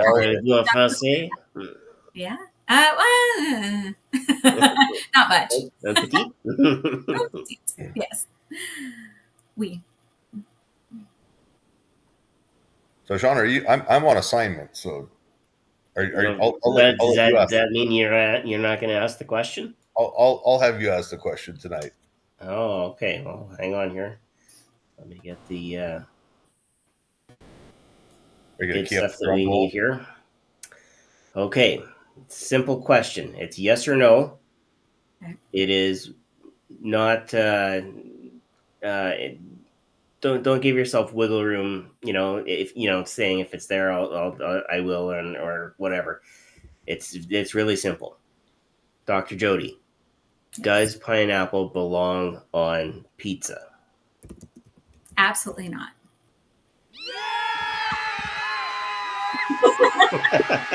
Awesome. I am not a fan of savory, warm fruit. Yeah, not my thing. Yes, that's good. That's good. You're. That means you are a friend. Okay. Well, I'm glad to be one. Yeah, that is just it's just not right. It's just like, yeah, if it's there, I'll pick it off. We're gonna quote that. Dr. Jodie says Just pineapple on pizza is just not right. Dot dot dot. that's that's a good quote. You can treat people for that condition. Pineapple on pizza, I constitute that as an unhealthy addiction. Okay. Well, fair enough. So, but remember, that person has to want to change the habit. So they have to want to not like it anymore, or unfortunately, it might not work. Yeah. So a couple of years ago, we had Bob Martin on, and Bob is really great at conversational hypnosis. That's Great. and I'm just going to start calling him Bob Schwartz because that's what he uses. Is the Bob well, Schwartz? no, I call him Bob the Rebuilder because I've watched him actually at Hypnotize when I was there, and Jim was able to introduce me to a bunch of people. I had Bob stand on one side of me and Scott King on the other side, and Scott was working conversationally with another young lady, and I had Bob explain everything step by. It was like having the play by play right there, live, and trying to listen in, and just absolutely phenomenal. But he almost had Jim convinced that it was time to dive in. That one episode where Jim's like, "Wait, And no," yeah, eat snapped pineapple himself out of pizza. it. So He had to resist. yeah. He stopped just short of making that final link. Let's put it that way. But the conversational hypnosis. When you have somebody, it was like Jim was this close to coming out of the pineapple closet. No, I'm not ready.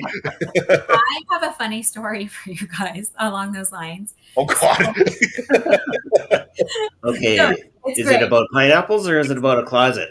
It's not about. It's not about either. Shawn's TikTok just went. So it's about chocolate, as a matter of fact. But it's very God, similar with the conversational hypnosis. You can't say things like that, Jodie. Oh, what did I do?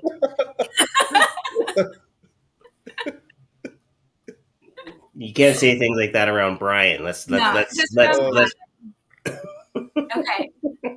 Literal, actual, like candy. Okay. Anyway, so the chocolatey goodness, it's delicious. So great. So Cormac happens to be really also pretty fantastic at conversational hypnosis, right? And so I remember hearing him talking about, and he has some videos on this, you can look it up on YouTube too, but helping people stop eating chocolate. And first off, my first thought was, that's just wrong. Like, why the hell would somebody want to do that? Thank you. That was my reaction. And there's somebody with diabetes clinging to life wanting to keep their feet. Exactly. But like, who wants to live in a world without chocolate? I didn't get it. Yeah. Except he's really good at that conversation. Something like that and just smother me with a pillow and put me out of my misery. Right. And I literally was, I was a healthy chocolate eater, like dark, good, yummy chocolate, not too much, anything like that. Never had an issue with it. Guess who barely eats chocolate now? And it's all his fault. I blame him all the time. Like, this is your fault. I would consult an attorney and see if you can sue for damages. I know, I should. Loss of quality of life? I should get him to do a session and reverse it or something. I don't know. But I was like, why are you in my subconscious? Get out. I want to eat my chocolate. Yeah, it was a problem. God. So yeah, there are people who are really speaking of Dublin, did you get a chance to meet Jason O'Callaghan while you were there? Did not. Do I need to? Oh God, yes. Okay. He is absolutely hilarious. That he's got I'd say almost the quick wit of Robin Williams, but he's just smooth. Nice. And with the Irish accent and everything, he's got the white hair. Mm-hmm. He's like he's got such a youthful, mindset about him where he's like, I'll go on an adventure or whatever, but then he can kind of play it off like the old retired senior citizen guy, be like, I'm just whatever. But it's you just can't help but want to be around him. I met him in Vegas, and sometimes it was a little difficult when he would throw the accent on a little thick, but then he does his Frank Sinatra kind of Rat Pack. The singing is part of his entertainment package that he does, and this guy it's almost a voice clone. That's amazing. You don't hear any Irish at all when he sings. Have you noticed that when like Irish people, British people sing, they don't have an accent? Colin Farrell, I'm like, and then Colin Farrell, Christian Bale, Michael Caine will kind of here and there, and then was it Hugh Laurie who plays House, the doctor guy on TV? Yeah. Yeah, they all can just turn it on and turn it off. Yeah, it's so amazing. But yeah, it's. So does my Canadian accent come through at all? A little bit. I get a little bit. Yeah, a little bit. It's certain words that you'll pronounce. Yeah.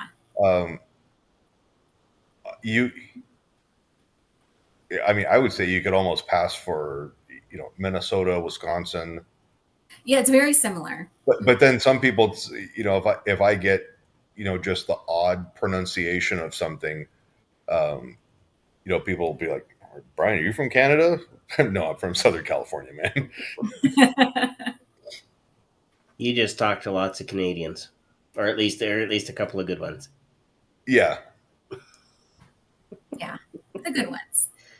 Jury's still out on Robert Cole. No, he's a good guy. Richard, yeah, absolutely. Richard. I'm sorry. Yeah.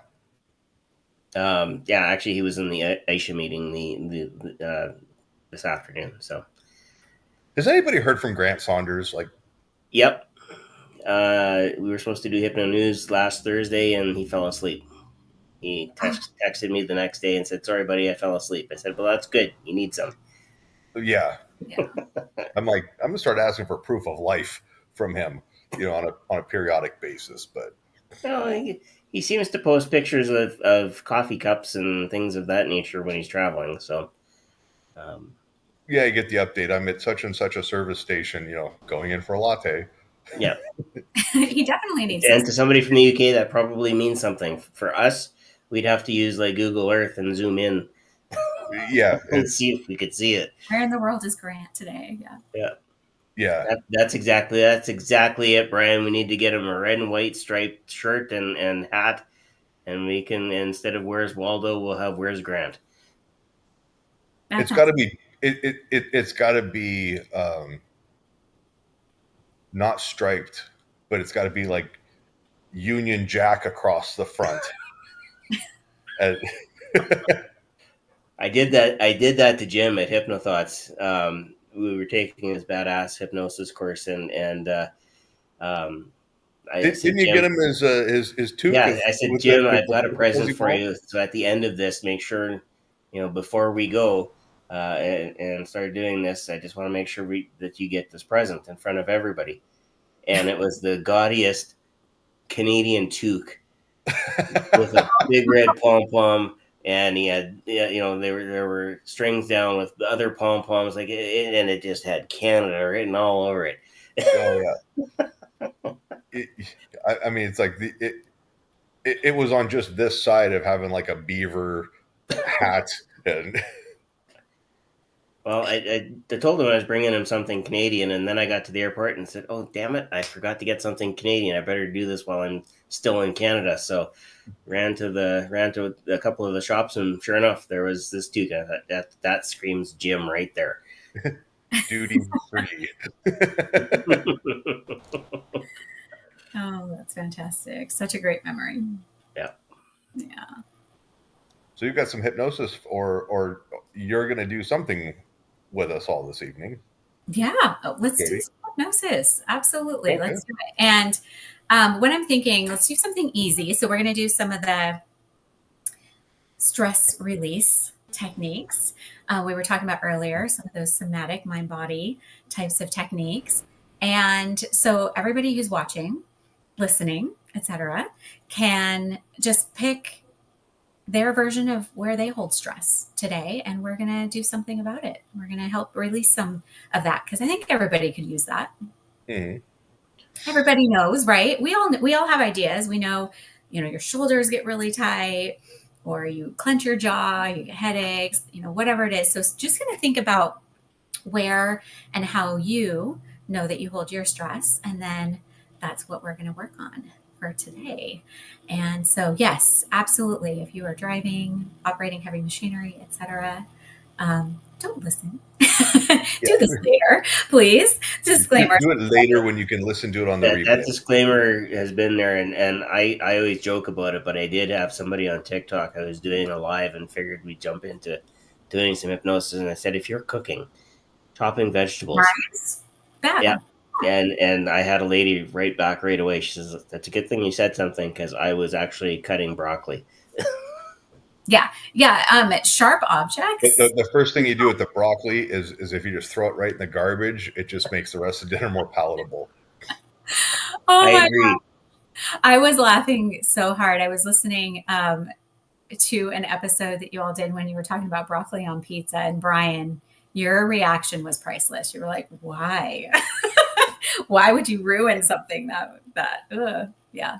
Broccoli. Oh, and then Jim was like, oh yeah, I make this like keto friendly cauliflower pizza. And I was like, huh. That's not First of all, that's not I'd pizza. sooner eat the cardboard that it comes in. Be better off just eating the cardboard. Yeah. I think after this, I'm going to order pizza. I know, right? Now we're all hungry. Everybody's hungry now. So yes, let's get to the hypnosis, and then we can eat. That sounds like a good plan. And yeah, no knives. Jodie, you want some chocolate? Yeah, right. Yeah, we can help you with that. Yeah. You can hook me up. Okay, thank you. I appreciate that. Because that was a little sad, to be honest. And I'm very excited. There are people in the chat who are ready for my cognitive behavioral therapy is going to be, Jodie, do you want some chocolate? No, I'm not really feeling like chocolate. And I'm just going to whack you with a rolled up newspaper across the nose. Here's some chocolate. No.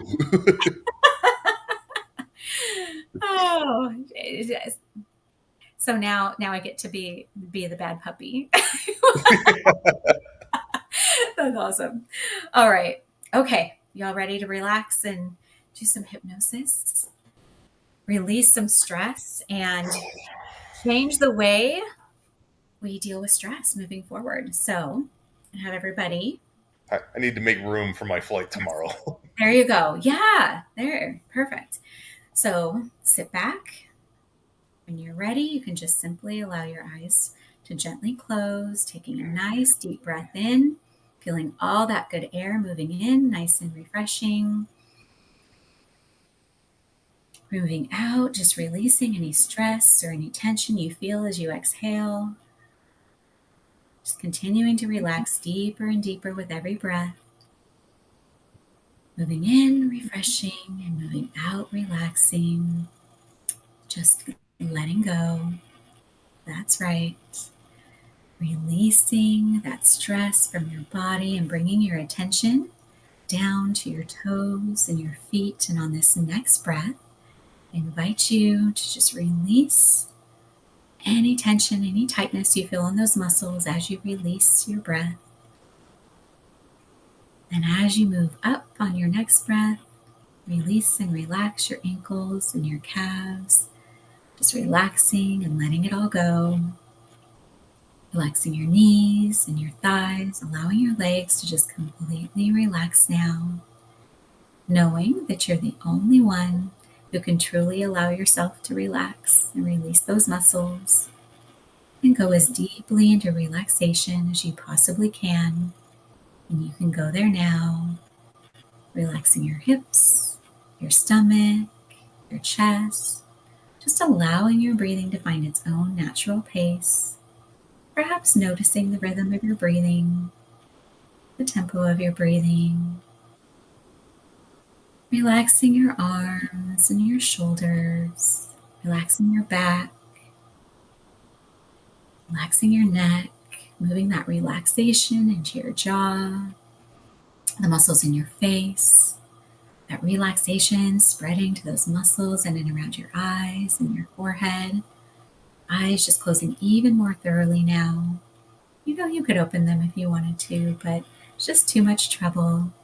You're so relaxed, closed so thoroughly. Just feeling the sensation now as your mind and your imagination begin to open and expand, that creativity flowing through you. Just curious what this experience will be like for you today. Just wondering how very deeply you allow yourself to go into this relaxation. And as you continue to relax deeper and deeper, beginning to become aware, the sound of your breathing, perhaps any sounds outside the sound of my voice, the feeling of the clothes against your skin, feeling of the support beneath you, just allowing any sensations, any perceptions, any noises, or any outside thoughts. And just simply allow you to go deeper inside. Just a reminder to go deeper and deeper into that relaxation, just knowing the world continues to function just the way it should, even while you're relaxing and taking care of you.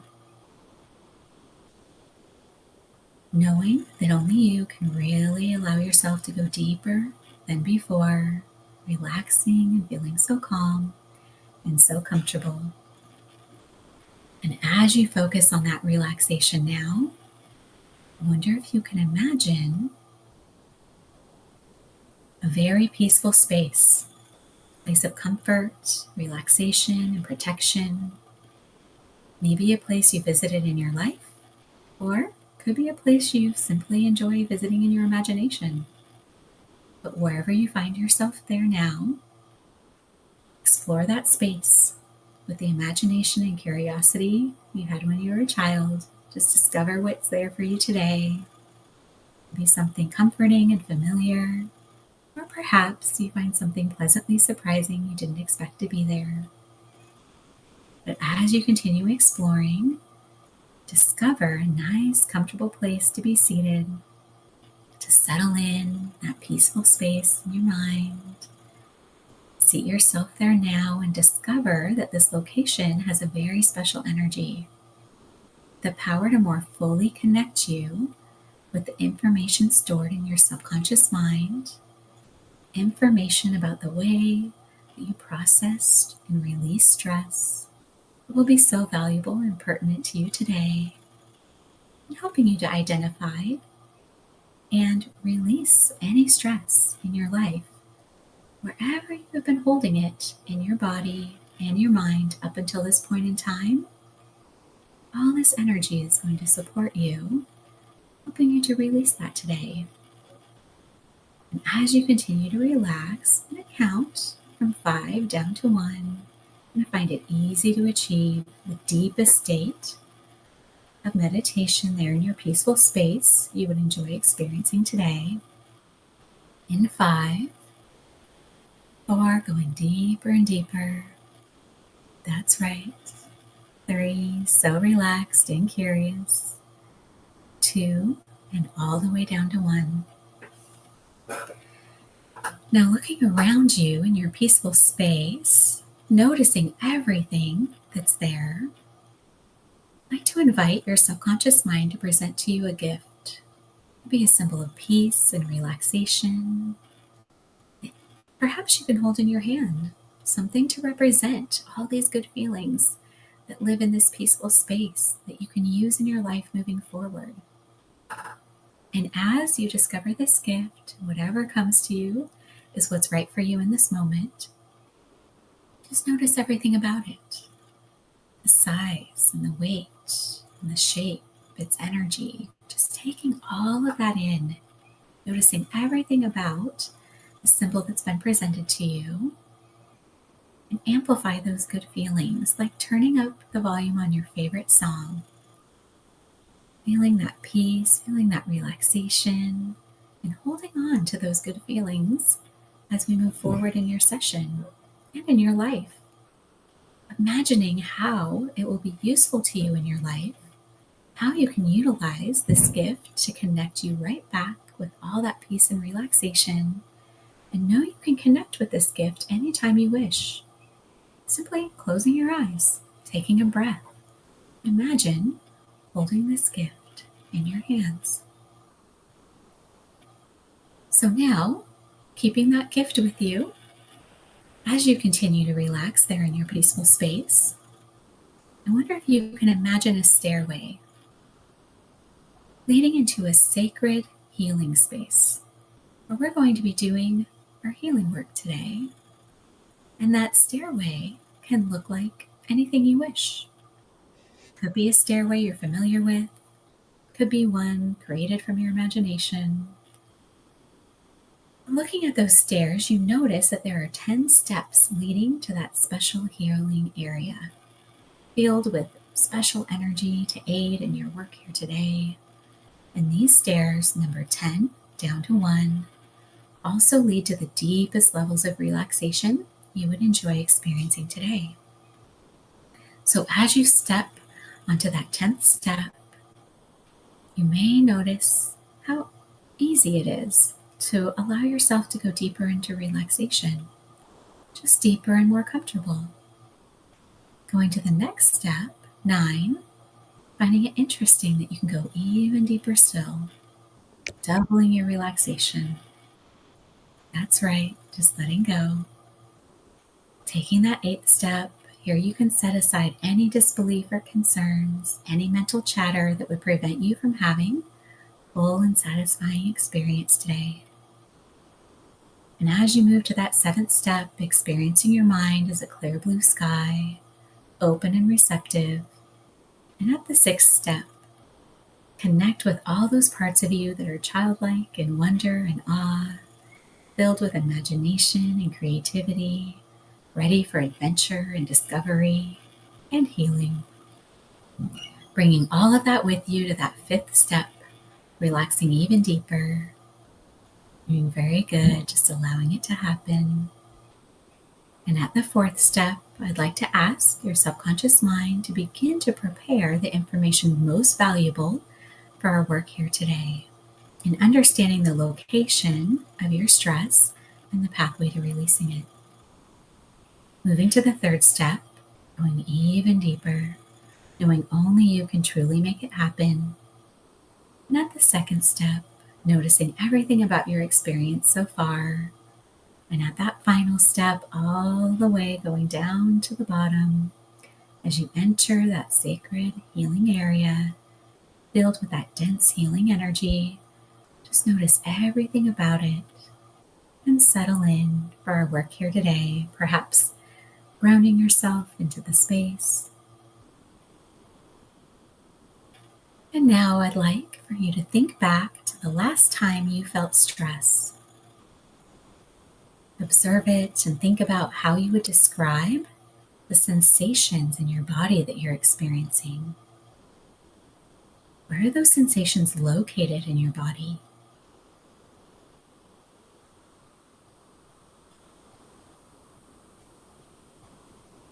So pinpoint where the stress lives in your body. And then notice that if that stress had a shape and a color, what would it be like? Just imagine that stress was an object that was creating the sensations that you observed. Notice what it would look like and how it would operate. Perhaps it would be sharp on the edges, or perhaps it would be round. Notice its weight. Perhaps it's heavy, perhaps it's light. Notice its size. Just everything about it. Now, I don't know how or where you experience stress, but you can notice where that stress is located. evaporates. When you feel that build up, what you notice about it. Perhaps you can tell who or what put it there and how long it's been there with you, that object, and where you're carrying that stress. And if you can imagine that stress, that object that represents your stress, had its own consciousness, like it was a cartoon character, and you could communicate with it, what would it say it's doing there?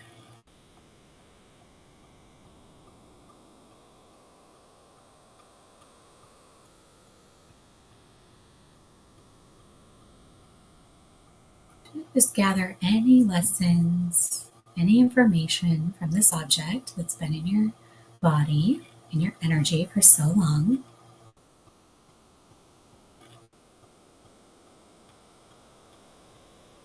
And what are the detriments to having these negative feelings, sensations, this object from stress in your body?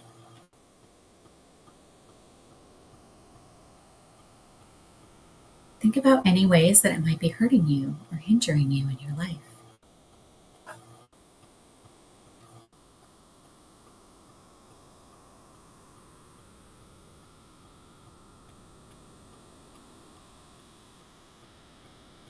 And then next, I'd like for you to think about if there are any possible benefits. Is there any positive purpose to this object that's been with you and representing your stress?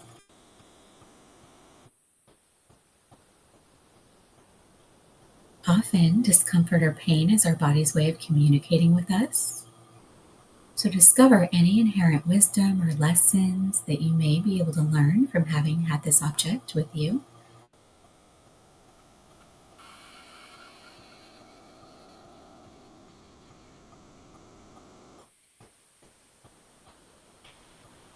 And now, if you could change something about this object to make it perhaps more comfortable, maybe its color, its shape, or its size, what would that be like?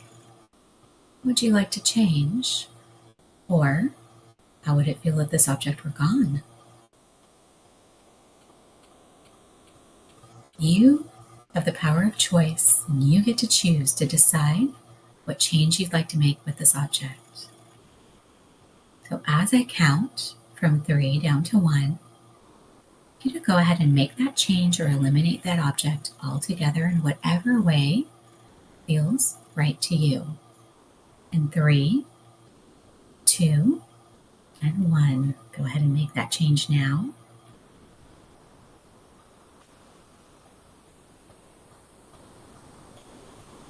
And then notice what will be different in your life based on this change today.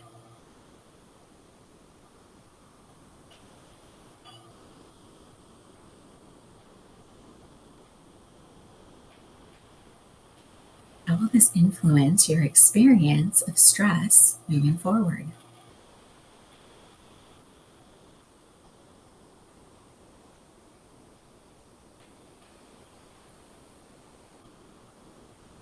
And would you like to fill this area where that object was with something different, something positive? If you'd like to do that, and focus again on that area and make that change as well now.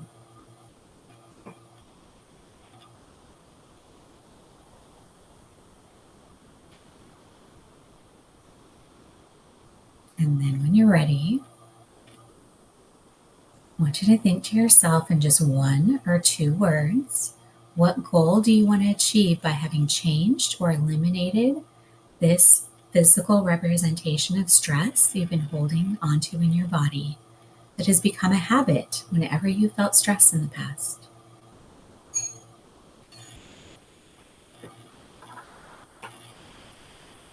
How do you want to feel instead?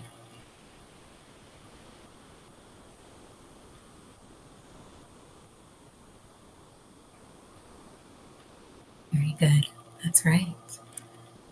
So now, in order to keep yourself stress-free in the future, I'd like to now ask the creative part of your subconscious mind to travel out through time and space, taking all the time that it needs to gather a number of possible actions you can take to support yourself in your health and well-being by releasing stress and letting it pass rather than holding it into your body moving forward.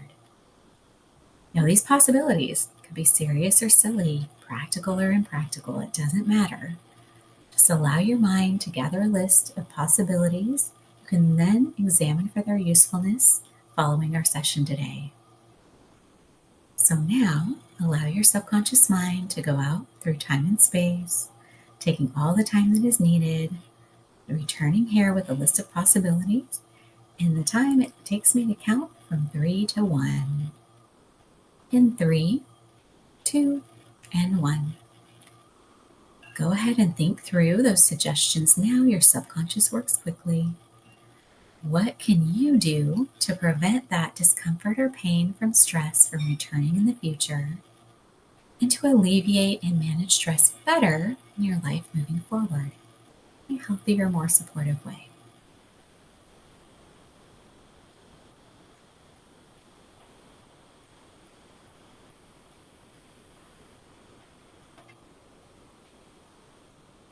Okay, that's right. Very good. So now you have a list of those possibilities, new solutions, new strategies. So I'd like for you to go ahead and imagine a stress-free version of yourself standing in front of you. A version of you has already achieved your goals of how you would like to feel.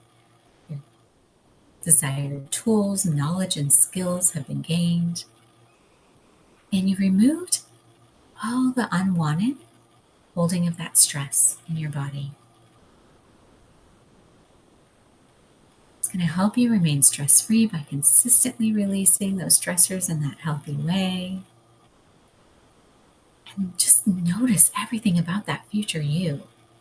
Notice how you look, how you move, how you interact. Observe your energy and anything else about this version of you. This is you. You now have the tools and the wisdom inside of you to release stress anytime it's needed.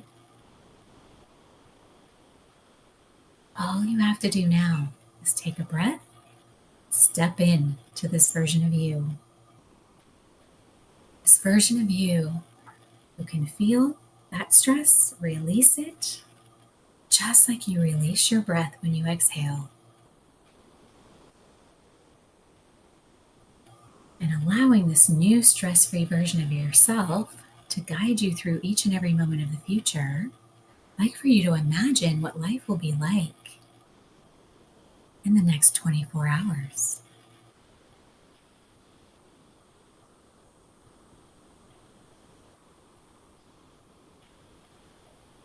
Being able to handle that stress as it comes. Experience it, release it, and move forward. Now, if you were also to allow this new version of yourself to guide you through each and every moment of the future, what do you think life's going to be like a week from now?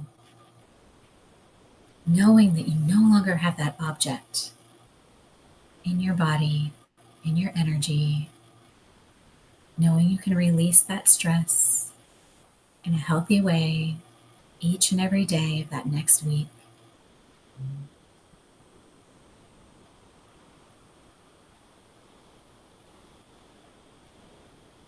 And then I want you to go ahead and fast forward 3 months from now,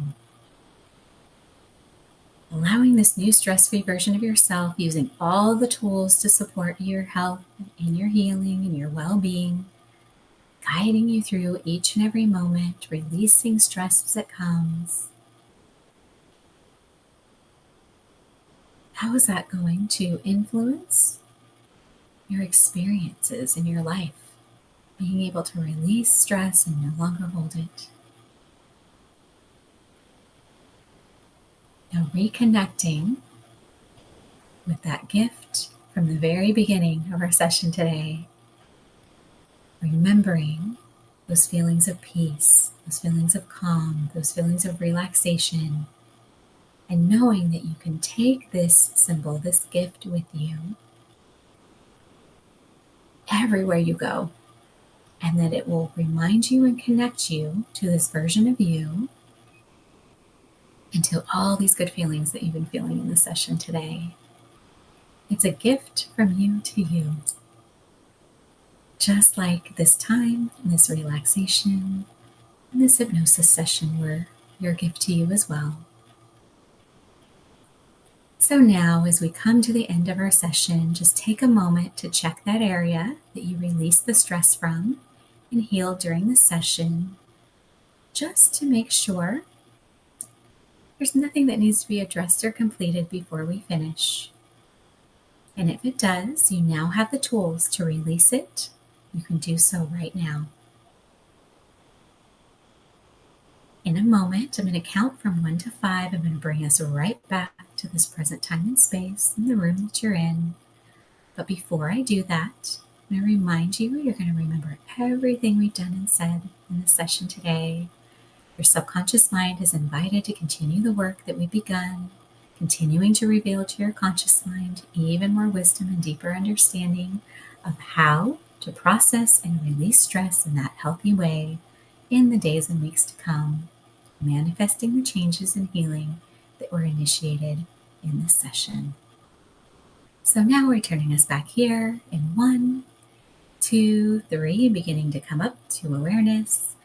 4, finding some movement and reconnecting with your hands and your feet, starting to find a stretch if needed. Back aware of this time and space. And 5, fully alert. You can open your eyes when you're ready. Still feeling calm, still feeling relaxed and comfortable in your body, but wide awake, alert, and enthusiastic about the path that lies before you.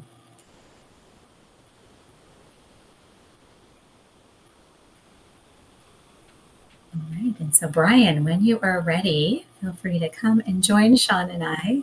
Brian went so deep in that session today. I could tell right at the beginning. He was headed down. Yeah, that's a good sound. Welcome back. Welcome back. I'm kind of sitting there going like, okay, I can hear the instructions of like, all right, all the imagination, this, that. I missed the part where it was like, all right, come back to Earth. You're good. No, you really didn't. I had just said it, and then I said your names to bring you on. Oh, okay.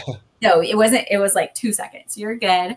But yeah, that is a little bit of the cognitive, a little bit of the behavioral, a lot of the somatic, and all in one of being able to really pinpoint, because we hold trauma, we hold stress, we hold anxiety in our bodies. And so being able to shift some of that and how we operate in that, because we get into patterns and we get into habits of it. And so that relaxation and Becca, I'm so glad you enjoyed it. Thank you for that. Yes, very relaxing. That was definitely the goal. I know it's evening for most of us, and so you'll get a really great night's sleep tonight. Actually, for Becca, it's tomorrow already. Oh, it's already. UK. Yeah. Well, she's going to have a nice stress-free day then. And she'll still sleep good tonight. It'll be great. Oh, she surely will. Yeah. Oh, and thank you for the compliment. Yes, I have some spaces that I move through where I'm told I have the calm voice, which is probably good as a hypnotherapist. You definitely have like the maternal. You know, the like, it's like that soothing mom voice that could be super helpful and relaxing. But yeah, I'm just pillows propped up against the wall, and then I just kind of was like, I'll just lean my head back. Oh, that's kind of comfy. Good. Yeah, I'm really glad that you enjoyed it. Wanted to give everybody a good full experience today. So I'm glad you got that, Brian and Becca. Yeah. So what's on tap for you this week? So I'm getting ready for the masterclass. So I Okay. would love to invite everybody absolutely to come. So that is definitely what I'm busy and up to at the moment is getting ready for the Breaking the Cycle masterclass. So come and learn a little bit more, whether you want to break your own patterns and cycles or you want to help other people do that. We're going to give you really great, valuable information on how to, again, be solution focused and trauma informed, all the things that you need when you're working with anyone. And yeah, I was really, really excited about that moving forward. And it is our holiday weekend, as we talked about at the beginning. It is our Independence Day, as my Freedom friend celebration. Freedom. Well, people in other countries often call it, oh, it's your fireworks day. That's, it's fireworks and barbecue day. That's kind of how it goes. So I'm definitely going to be relaxing, enjoying that between now and next Thursday. But yeah, getting the word out and just telling people how hypnosis and hypnotherapy can benefit us all. Like you said, Brian, there's so many techniques out there. There's so many therapeutic modalities and techniques. And yes, it's so important to have rapport in a relationship with anyone who you're working with for that support. But, not enough people realize, and that's why I love what you all are doing here, is getting the word about hypnosis and what it can do, how it can benefit us. Yeah. It's one of the most underutilized tools ever. Oh, absolutely. Yeah. And misrepresented.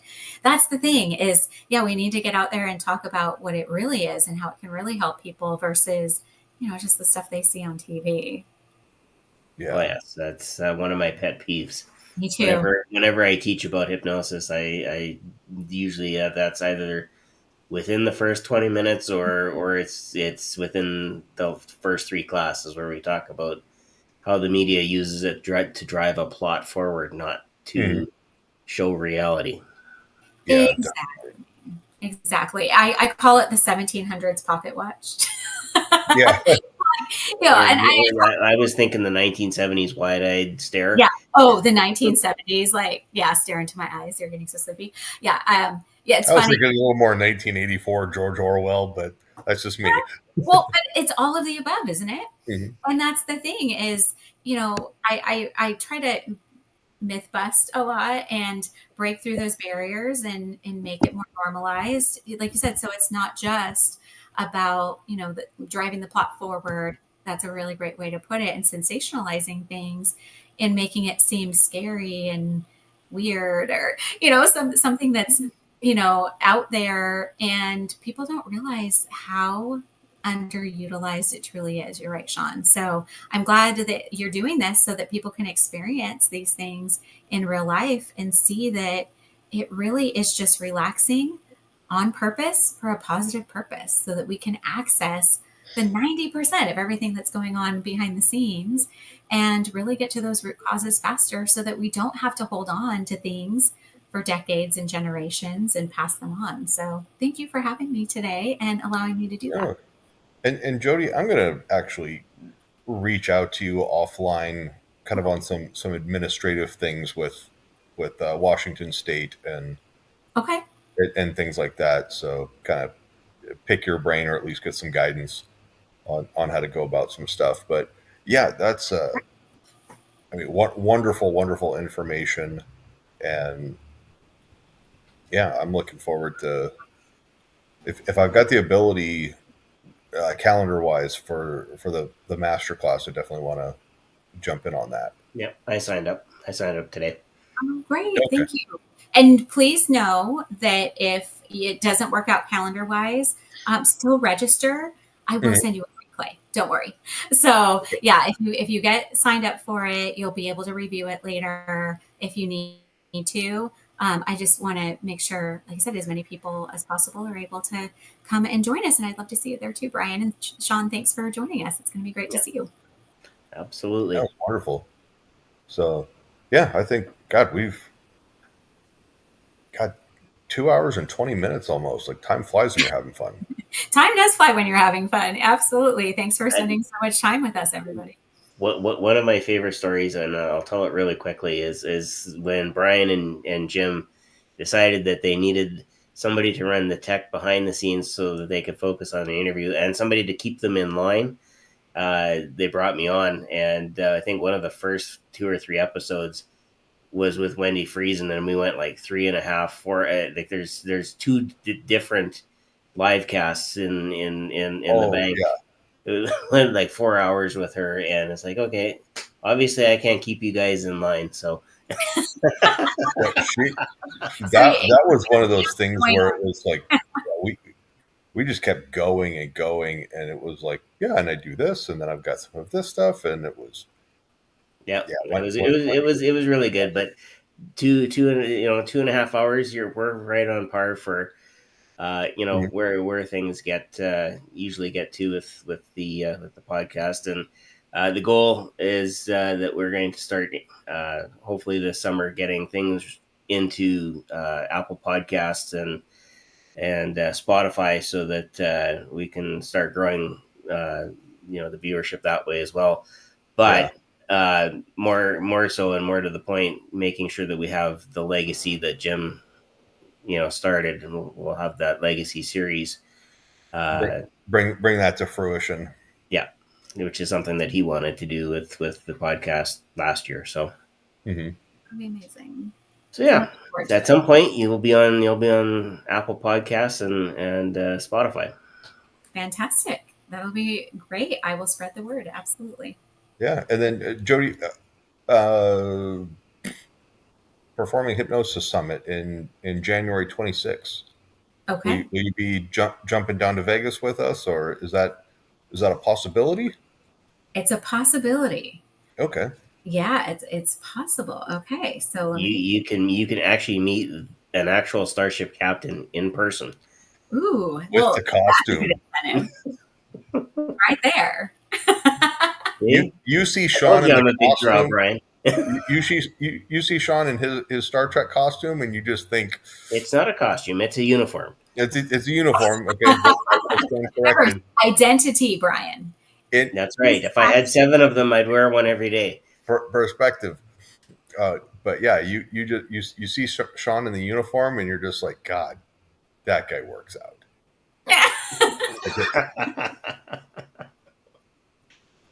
He could just clench and crack a walnut. It's glorious. Well, it is a little tight fitting, but that's okay. Well, and it will, for sure, if I go, it will never be a dull moment with you two. I know that for a fact. Oh God, just sprinkle a little Grant Saunders in there, and we're all in trouble.